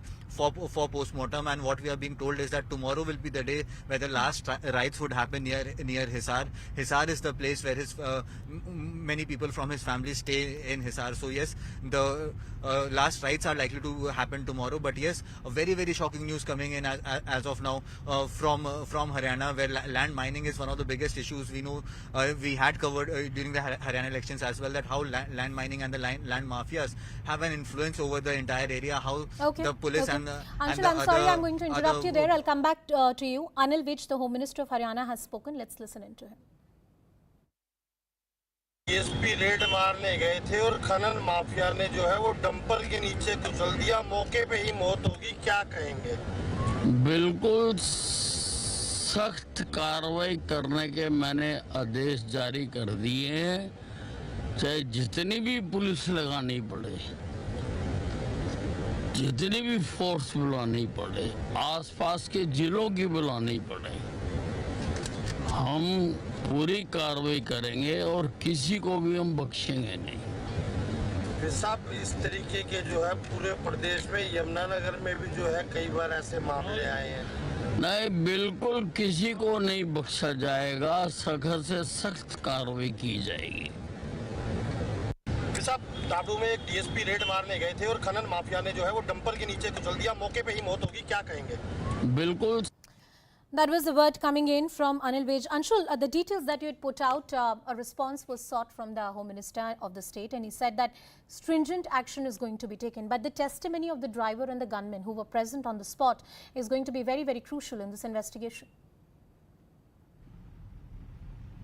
That's right. So they are the only two prime witnesses in this case as of now. So yes, their testimony is going to be very, very crucial. And what we are picking up is the police is already talking to them and taking this, noting down their statement, and that is from where we got these details of how the actually event transpired. So yes, the testimony and especially the faces of the driver who was sitting inside that truck, his face would also be very, very crucial in pointing out as to which gang did he belong to and what are the details that could come out from the whole scenario. Because yes, these are very infamous people who actually have a hold in that area near the hills. They have that hold over there. They are infamous for this whole scenario. They have many cases against them. So yes, in the next few minutes, as the investigation by the Haryana police is going on, we heard the Home Minister also. So yes, the Haryana police and the Haryana administration is under pressure right now to make sure that the culprits are arrested at the earliest and they are apprehended at the earliest. But yes, as of now, no arrest has been made. It has almost been 2 to 3 hours since this incident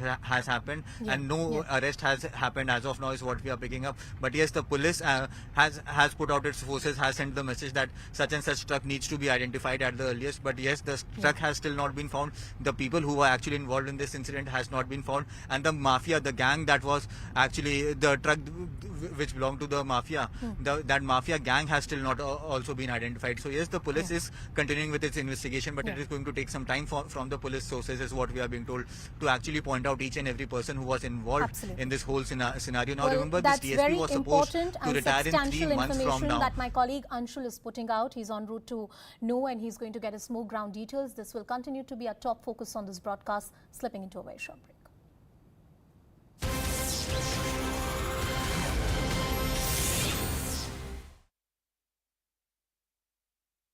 From flooded houses in Maharashtra's Chandrapur district. With monsoon at its peak, water level in dams in Amravati have reached a danger mark.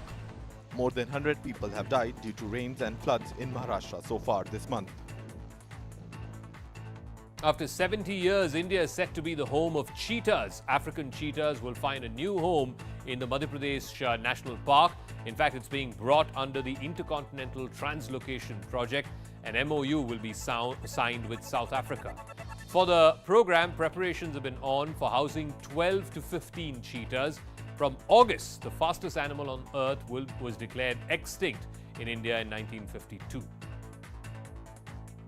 A Delhi court upheld the conviction of Sushil and Gopal Ansal for tampering with evidence in the connection with the 1997 Uphaar cinema fire, which claimed 59 lives. The court will hear fresh arguments for the quantum of sentence tomorrow. One co-accused in the case, Anup Singh, has been acquitted. The CBI has registered a case against former IOA President Narinder Batra in an alleged corruption case. The agency also conducted searches at his premises in 5 locations in Delhi and Jammu. Earlier this year, the CBI received a complaint alleging that 35 lakhs of Hockey India money was used for Batra's personal benefits. A damning report and new footage indicates police inaction during the mass shooting that took place at a school in Texas in Uvalde back in May. An overall lackadaisical approach with egregiously poor decision-making. That's how a new investigation report describes the law enforcement response in the Uvalde school shooting. The report repeatedly notes a lack of clear command during the shooting. It lists 376 members of law enforcement on the scene, including many from federal agencies. There is multiple opportunities, depending on the relative training and experience of law enforcement officers, to at least ask more questions. But investigators didn't find any responders acted maliciously. In fact, these officers helped children and teachers escape. I got another kid. What are we doing here? The report gives families more answers, but little comfort.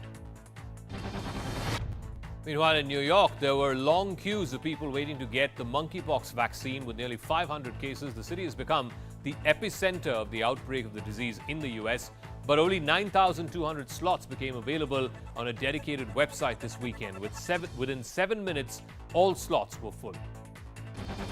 The race for the next UK PM is heating up. The Conservative Party leadership contest is now headed to its final stage, and former Chancellor of the Exchequer Rishi Sunak looks certain to be one of the top 2 candidates to replace Boris Johnson.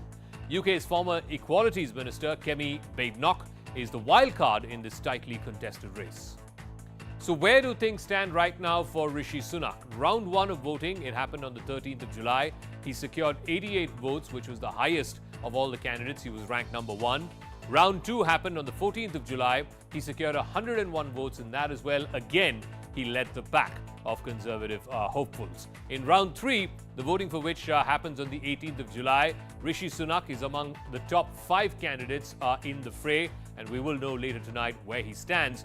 There are still more rounds to go. On the 19th of July, which is tomorrow, there will be round 4, and on the 20th, there will be round 5. And finally, the final round that happens later this week on the 21st of July, it will whittle down the field to just the final 2 contenders. And the final decision will be revealed on the 5th of September.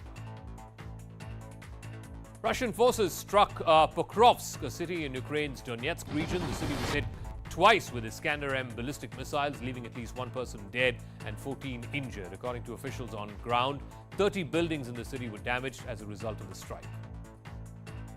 The United States has decided not to impose any sanctions against India for purchasing the S-400 missile systems, the defense systems from Russia. The U.S. House of Representatives has passed a legislative amendment which waives off any punitive sanctions on India under CAATSA. The U.S. is supporting India amid China's growing belligerence. India has also signed a $5 billion deal with Russia for 5 units of the S-400 air defense systems. Then, President of the United States, Donald Trump, had warned of sanctions in retaliation to this purchase. Sri Lanka's acting President Ranil Wickremesinghe has declared a state of emergency as citizens struggle to get their hands on basic necessities. I'm in Colombo at one of the few gas stations that's actually pumping petrol right now. We had to drive around past at least 2 or 3 before we found this one, and we could spot the fact that it was open because the line was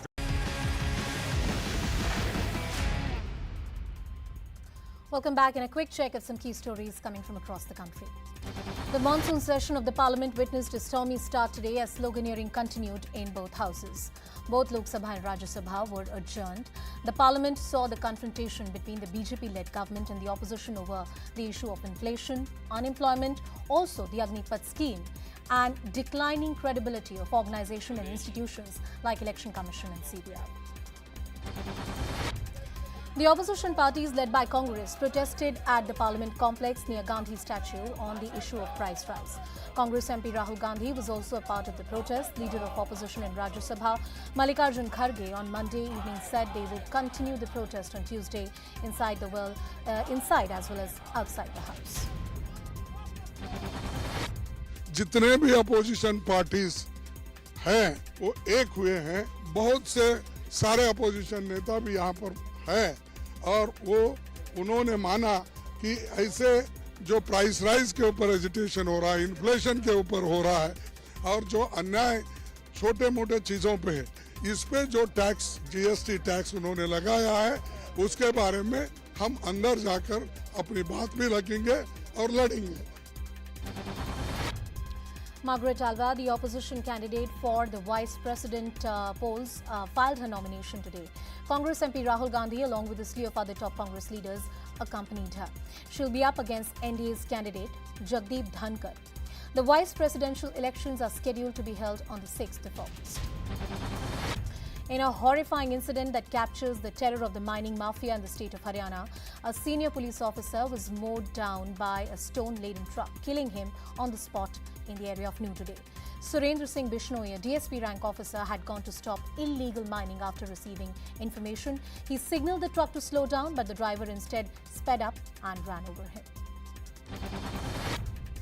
Uttar Pradesh Chief Minister Yogi Adityanath has pulled up the district administration and police officers over the protests organised outside Lulu Mall in Lucknow.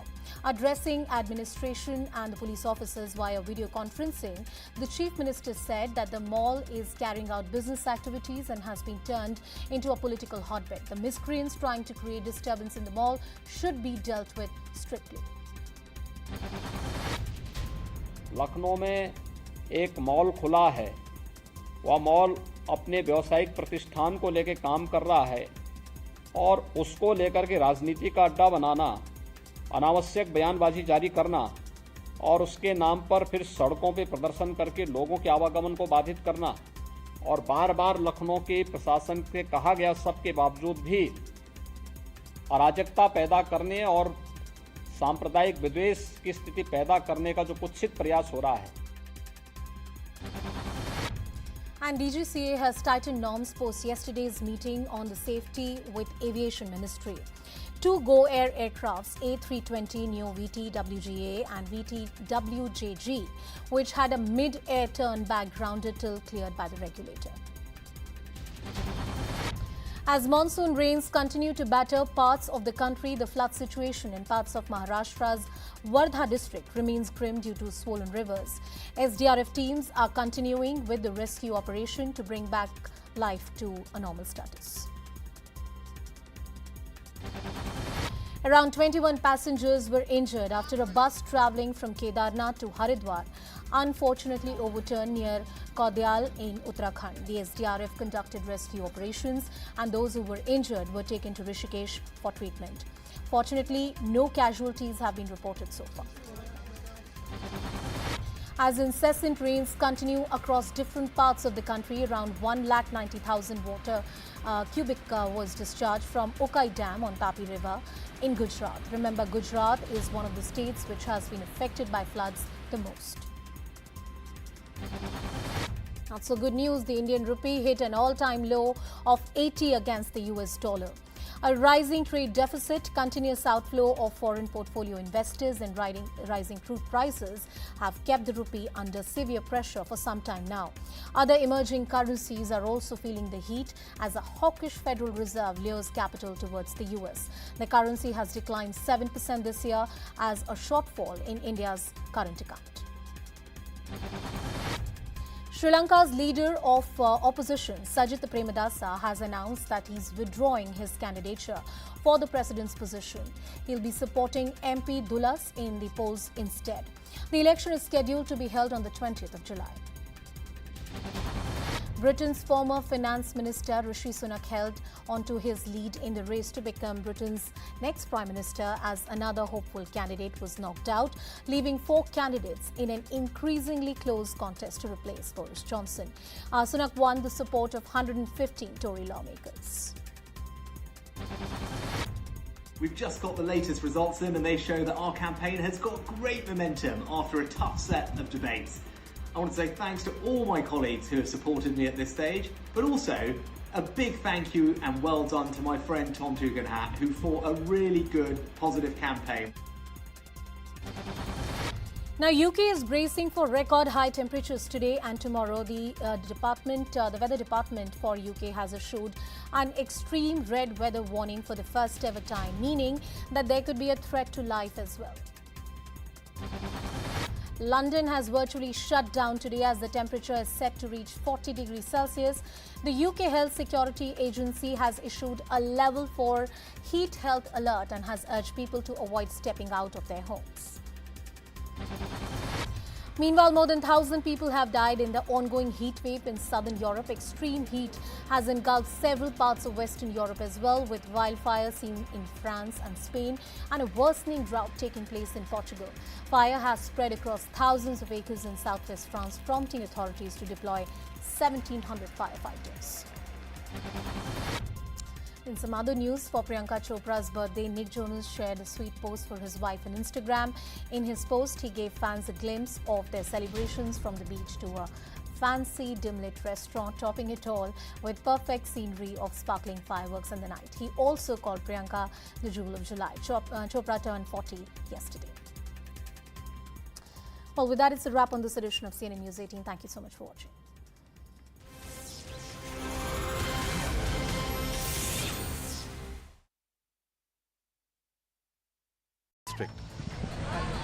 With monsoon at its peak, water level in dams in Amravati have reached a danger mark. More than 100 people have died due to rains and floods in Maharashtra so far this month. After 70 years, India is set to be the home of cheetahs. African cheetahs will find a new home in the Madhya Pradesh National Park. In fact, it's being brought under the Intercontinental Translocation Project. An MOU will be signed with South Africa. For the program, preparations have been on for housing 12 to 15 cheetahs. From August, the fastest animal on earth was declared extinct in India in 1952. A Delhi court upheld the conviction of Sushil and Gopal Ansal for tampering with evidence in the connection with the 1997 Uphaar cinema fire, which claimed 59 lives. The court will hear fresh arguments for the quantum of sentence tomorrow. One co-accused in the case, Anup Singh, has been acquitted. The CBI has registered a case against former IOA President Narinder Batra in an alleged corruption case.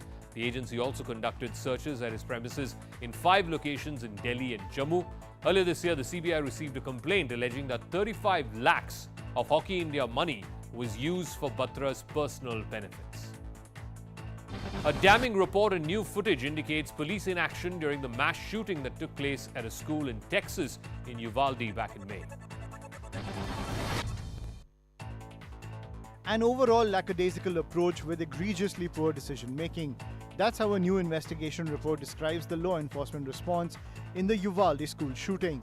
The report repeatedly notes a lack of clear command during the shooting. It lists 376 members of law enforcement on the scene, including many from federal agencies.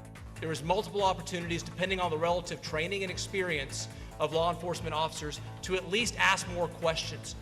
But investigators didn't find any responders acted maliciously. In fact, these officers helped children and teachers escape. I got another kid. What are we doing here? The report gives families more answers, but little comfort. Meanwhile, in New York, there were long queues of people waiting to get the monkeypox vaccine. With nearly 500 cases, the city has become the epicenter of the outbreak of the disease in the U.S. But only 9,200 slots became available on a dedicated website this weekend. Within 7 minutes, all slots were full. The race for the next UK PM is heating up. The Conservative Party leadership contest is now headed to its final stage, and former Chancellor of the Exchequer Rishi Sunak looks certain to be one of the top two candidates to replace Boris Johnson.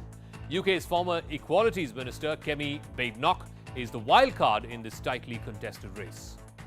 So where do things stand right now for Rishi Sunak? Round 1 of voting, it happened on the 13th of July. He secured 88 votes, which was the highest of all the candidates. He was ranked number 1. Round 2 happened on the 14th of July. He secured 101 votes in that as well. Again, he led the pack of Conservative hopefuls. In round 3, the voting for which happens on the 18th of July, Rishi Sunak is among the top 5 candidates in the fray, and we will know later tonight where he stands. There are still more rounds to go. On the 19th of July, which is tomorrow, there will be round 4, and on the 20th, there will be round 5. And finally, the final round that happens later this week on the 21st of July, it will whittle down the field to just the final 2 contenders. And the final decision will be revealed on the 5th of September.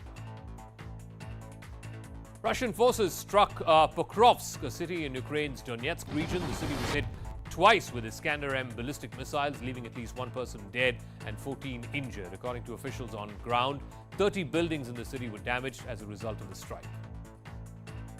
The United States has decided not to impose any sanctions against India for purchasing the S-400 missile systems, the defense systems from Russia. The U.S. House of Representatives has passed a legislative amendment which waives off any punitive sanctions on India under CAATSA. The U.S. is supporting India amid China's growing belligerence. India has also signed a $5 billion deal with Russia for 5 units of the S-400 air defense systems. Then, President of the United States, Donald Trump, had warned of sanctions in retaliation to this purchase. Sri Lanka's acting President Ranil Wickremesinghe has declared a state of emergency as citizens struggle to get their hands on basic necessities. I'm in Colombo at one of the few gas stations that's actually pumping petrol right now. We had to drive around past at least 2 or 3 before we found this one, and we could spot the fact that it was open because the line was stretching not even around the block, but like several blocks down. In Sri Lanka these days, they say petrol is more precious than gold.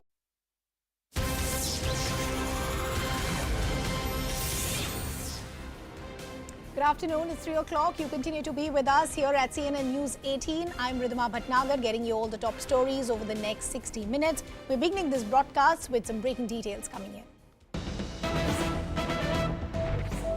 In a big blow to the Uddhav Thackeray camp, we're now understanding 12 Sena MPs meet the Chief Minister of Maharashtra, Eknath Shinde. Look at the pictures that we're putting out on our screens. As I said, blow after blow. The man who started the rebellion against Uddhav Thackeray eventually became the Chief Minister of Maharashtra, Eknath Shinde, continues to get more support from the Sena MPs. As many as 12 Sena MPs have now met Eknath Shinde, the current Chief Minister of Maharashtra. Siddharth Mishra is joining us with more details. Siddharth, I believe the total number were 19 and we're already seeing 12 on our TV screens. This is not looking good as far as Uddhav Thackeray camp is concerned.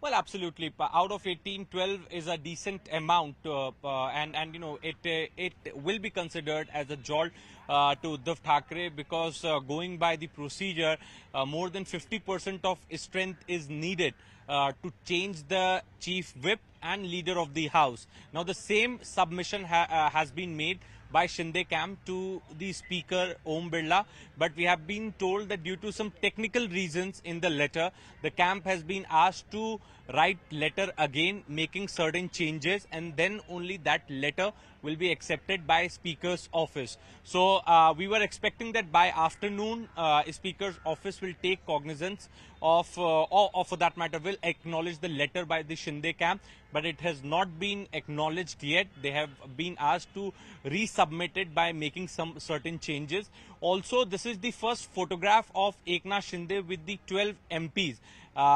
This strength also includes his son Shrikant Shinde, who is also a member of parliament and is a key man in getting these 11 MPs on Shinde side. In fact, yesterday he had a meeting with Rahul Shivale, who is expected to be the group leader of the House from the Shinde camp. So Mr. Shinde is in Delhi. He is personally monitoring these developments, and in fact, this morning he has been taking meetings at Maharashtra Southern. There is also a possibility that he may meet central ministers here in Delhi before leaving for Mumbai late in the evening. But right now, the confirmation is not coming that where is he going and what is his schedule. But we have been told that there's a possibility of him meeting some senior BJP leaders here in Delhi before leaving for Maharashtra. Back to you. You know, Siddhant, when Eknath Shinde had taken over as the chief minister, while many had said that yes, there is a new chapter that he needs to chalk, but the challenge was many for Uddhav Thackeray as well. And one of the biggest challenges that we'd spoken even at that time was that will Uddhav Thackeray be able to keep his flock together, whatever less MPs were with him, and that exactly seems to be the problem that is now going to become a big headache for the Uddhav Thackeray camp. Well, that's correct. Actually, in fact, at the time all these MLAs went with Mr. Shinde, at that time, this is what Thackerays were claiming, that only MLAs have gone. That means the legislative party has gone with Shinde. The cadre and the MPs are with the Thackerays. But since yesterday, now it is quite clear. The photograph has also come in public domain that the MPs has also jumped the ship. They have confirmed their loyalties to Eknath Shinde, and this is a big jolt, especially when tomorrow there is a crucial hearing in the Supreme Court, where Supreme Court is going to hear all the five petitions that are before the Supreme Court. And right before the matter, this jolt has come for Uddhav Thackeray camp. So MLAs are with Shinde. 12 MPs have gone with Eknath Shinde. We've been told that after a few days, the other MPs can also join Shinde camp. And many corporators from Thane and various other districts of Maharashtra have also sided with Eknath Shinde. So with each passing day, Eknath Shinde is getting stronger. And in fact, Ridhima, we have been reporting this from very first day, that jiski sarkar uska cadre. And this is what is exactly happening in Maharashtra. People are preferring to go with Eknath Shinde over Uddhav Thackeray camp. Correct. Because the cadre knows that he is in power and he can benefit them in all possible ways. So this is the reason that most of the people are siding with him. Back to you. Siddhant, thanks a lot for getting us those details, though we'll request you to stay on with us. We're now shifting our focus to the other big story, where the Supreme Court is all set to now hear a plea once again by suspended spokesperson of the BJP, Nupur Sharma.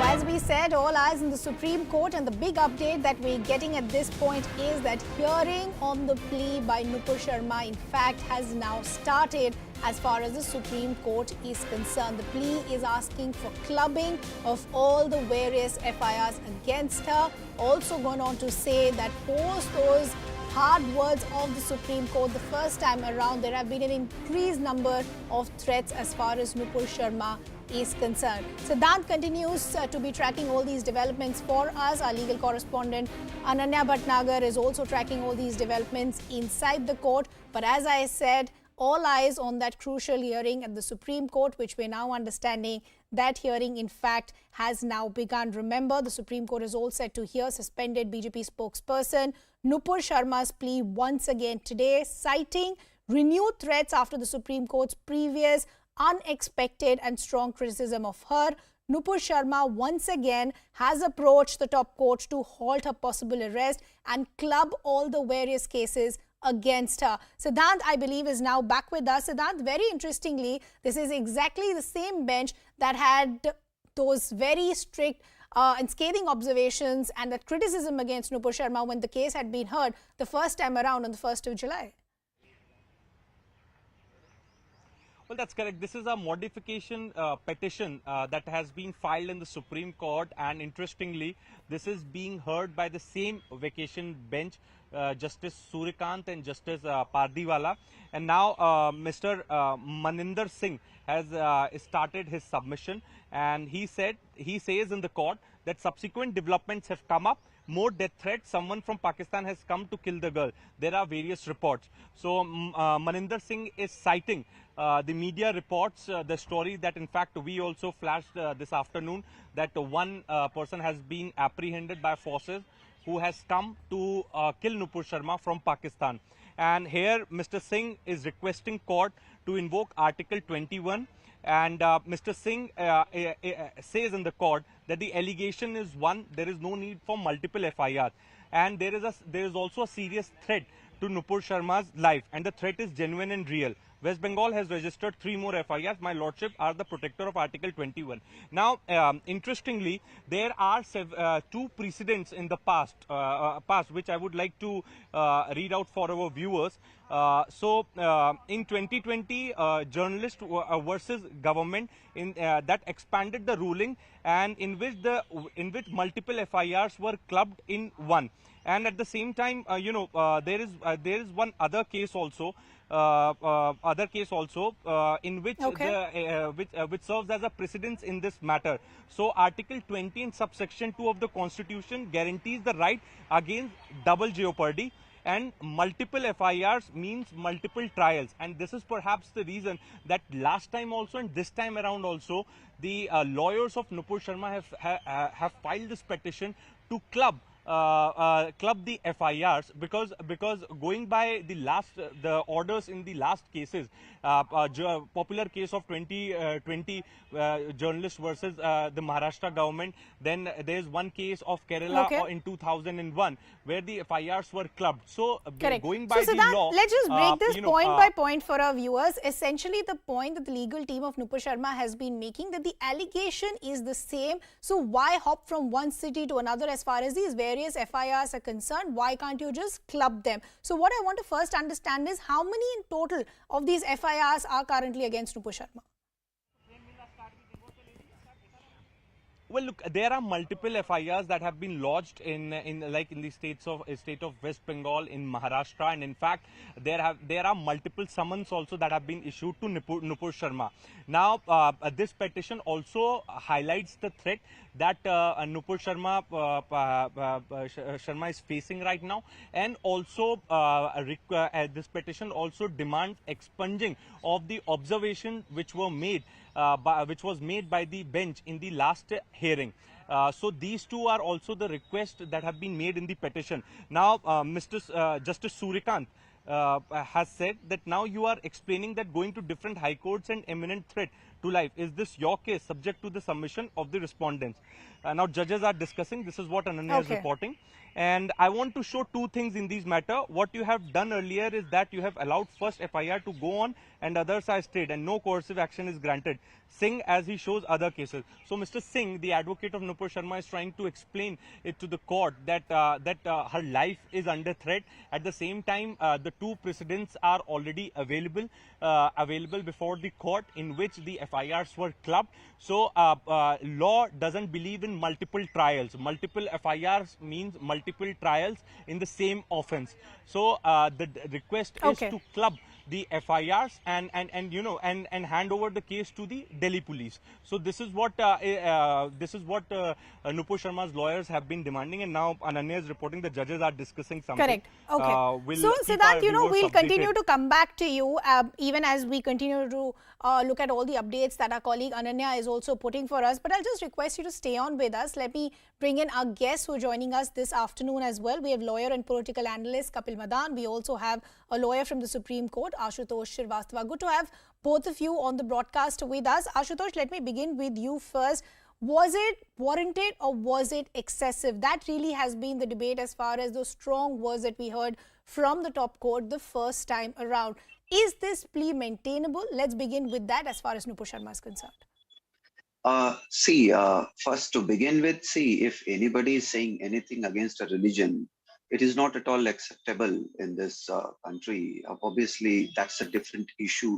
And accordingly, the FIRs have been registered but that and has the matter been is under discussed. There was investigation. action taken by a political party also. That's a separate issue. Yes, Let's focus yes, on that's what's a taking separate place issue. as far as the top court is concerned. Now, when we talk about the legality of it, now, there is a provision, section 223 in the Criminal Procedure Code, which says that a person should not be prosecuted for the same offense by different courts and by different, police stations registering different FIRs. So, in previous instances also, Supreme Court has clubbed these kind of FIRs being registered in different states for the same set of an offense being alleged to have been committed by any accused. And if we see even, Babu Lal versus the state of Gujarat, which was decided by the Supreme Court in 2010, in which the Supreme Court has clarified that position also, that there should not be multiple FIRs being registered for the same offense, and this requires to be clubbed. However, in this matter, the court will see further the merit of this particular case, and previously also considering the merits of the previous cases, Supreme Court had decided accordingly. So there is a provision, no doubt, for clubbing of the FIR, but now it is up to the jurisdiction of the Supreme Court to decide on that. See what happens if any crime is alleged to have happened or committed by any accused. The FIR is generally registered at the police station where under whose jurisdiction the crime has alleged to have happened. Now, in this case, since it was a debate on the news channel, and it is very difficult to ascertain any particular place in whose police station jurisdiction it happened. So, since it was aired and accordingly, whoever watched that interview registered the FIR as per wherever the person has watched that news piece. And accordingly, the FIRs have been registered. Now, as a matter of fact, and the legality involved into it, there cannot be separate and different prosecutions for the same offense alleged to have happened. Obviously, if somebody has committed a crime, the person needs to be prosecuted under that section in a particular jurisdiction where it has happened, or maybe clubbing all these FIRs together at one place, and then the trial can be continued. Now, if a person who has been so you're essentially saying if the allegation is of the same, then a clubbing of these FIRs can take place. Okay, so we'll really have to see how that moves. But I want to bring in Kapil Madan as well. Kapil Madan, the other big question that is being raised over the last couple of weeks is that with that very strong criticism that came from the Supreme Court, where one of the observations that were made was that whatever happened in Udaipur, where we saw that very unfortunate barbaric beheading, that was because of the comments that were made by Nupur Sharma. So was this actually an overreach as far as the Supreme Court is concerned?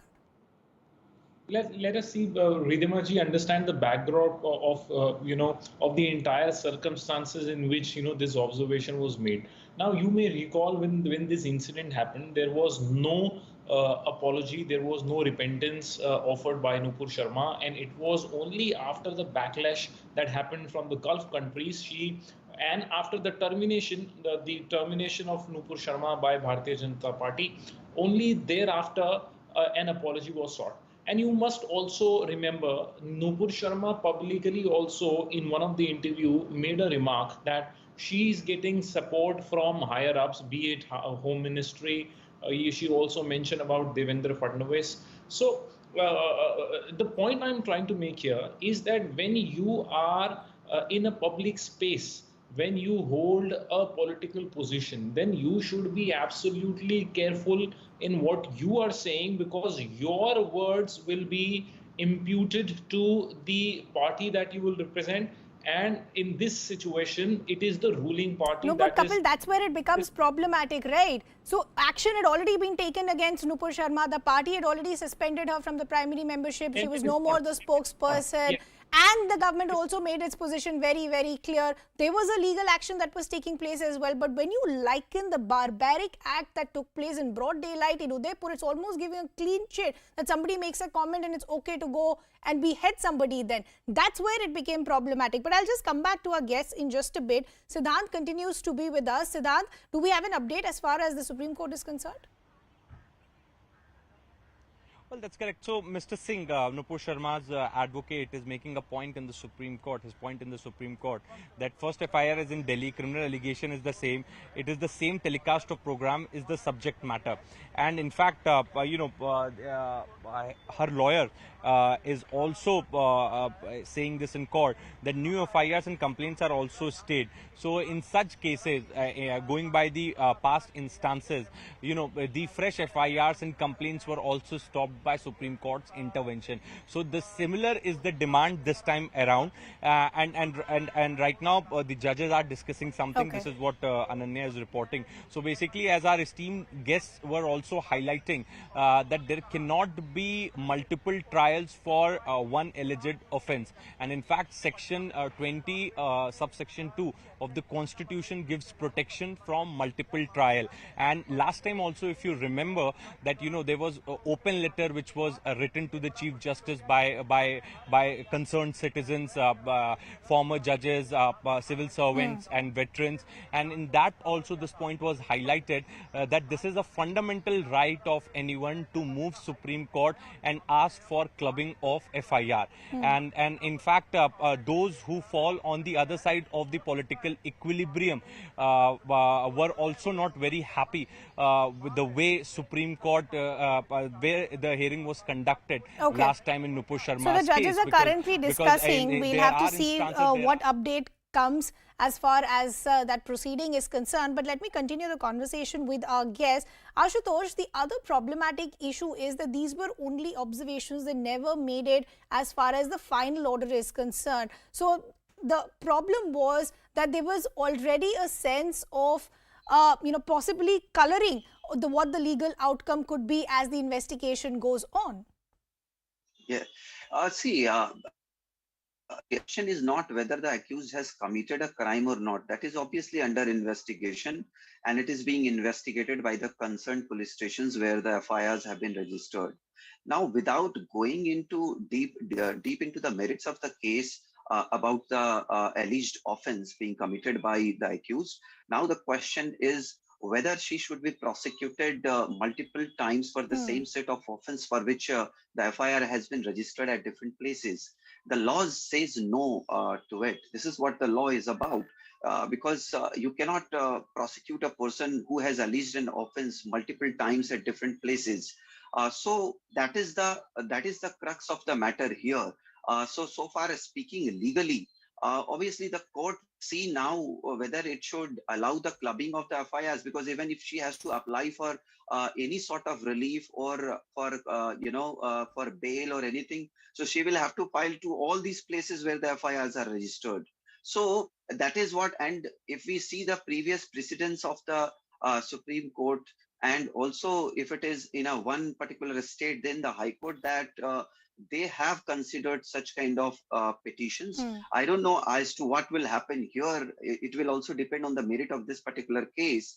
But as a matter of fact, and considering the legality, it will be convenient even for the investigating agencies that if it is clubbed together and they do the proper investigation, and then they submit the charge sheet against the accused. Yeah, that's actually the question that I was getting to. That won't it actually streamline the process even for the agencies themselves if they have just one to look into if the allegation is actually the same, whereas across FIRs. But I'll just request Ashutosh to stay on with us. Kapil, leaving the legal aspect aside, there is also another aspect as far as the right to safety for Nupur Sharma is involved. While I said, law will take its own course, look at the kind of threats that she's got, and this is exactly what she said this time around as well, that post those scathing observations and criticism, those threats actually have increased, and it's for everybody to see what's happening across the country. Her residential address has been splashed across social media, phone numbers have been splashed across social media.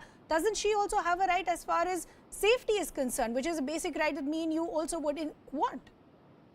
So Ridhima, she has all the rights under the law. She can approach the concerned High Court and seek for a protection order.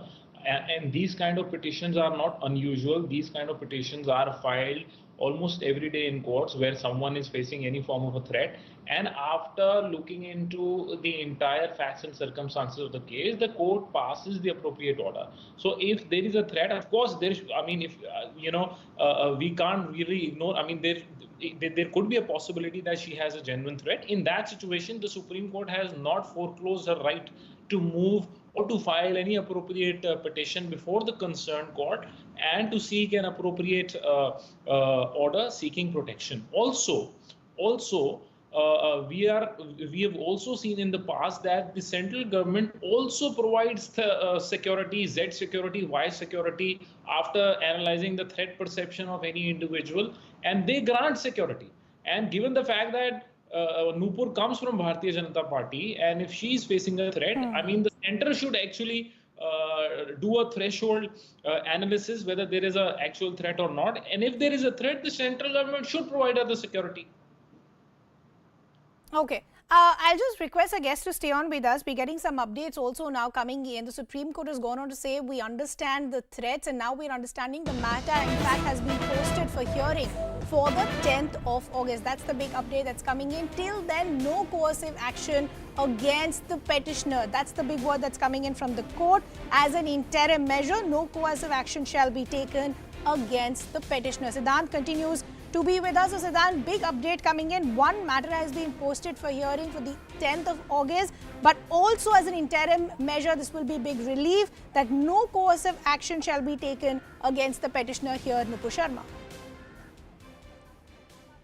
Well, that's correct. So there are two major takeaways from today's hearing. One, the matter has been posted for hearing on 10th of August and the copies of the writ petition will be supplied to the respondents. Now, respondents in the matter are the state governments which have filed FIRs against Nupur Sharma. Also, interim relief has been granted to Nupur Sharma. No coercive action shall be taken against the petitioner. So it's a big relief for Nupur Sharma, which she and her lawyers have been trying to get from the Supreme Court. And also, court has asked Nupur's lawyer to file one additional affidavit mentioning the two recent threats that have been received by Nupur Sharma. One is obviously of that Pakistani who has been apprehended, and the other one which has been mentioned by Mr. Singh in the court. So these are the three major takeaways in the Supreme Court. The matter has been kept for hearing on 10th of August. Also, Supreme Court, while dictating order and recording submissions, made it very clear that this court on 1st July had asked the petitioner to take the alternative remedy. In support of a plea, the petitioner has averred that after her orders, various incidences including threat, SC notes Chishti's remark wherein he asked for cutting off petitioner's threat. SC also notes the video of another person who abused her and gave life threats. So SC has taken note of all these threats that have been received by Nupur Sharma, and in fact SC has clarified that last time around she was asked to go for another alternative remedy, but since she has been getting the threat and she is not in a state to go to the high courts, respective high courts, for the quashing of FIRs, so this order has been given. Interim relief has been granted to Nupur Sharma against any coercive measure. The matter has also been kept for the another hearing on 10th of August. The writ petition will be given to the respondents in this matter, the state governments, and in fact the additional affidavit has also been asked to be filed by Nupur's lawyer, mentioning the two recent threats that she has received. So big relief. So Siddhant, I'll just request you to stay on with us. So it is a big relief, as we said, for the now suspended spokesperson of the BJP, Nupur Sharma, because essentially there will be no coercive action. The matter has now been posted for the 10th of August. I believe my colleague Anusha is also now joining us from the newsroom. Anusha, could you first talk to us about the big takeaways where the Supreme Court has taken note of the various threats which was part of this plea of Nupur Sharma, and what can we expect from here on? Well, let's distill down this crucial order that has come from the Supreme Court. As our colleague Ananya reports from the courtroom, I think the major takeaway is that there were multiple FIRs that were being filed in different parts of the country. What is the immediate threat a person in a case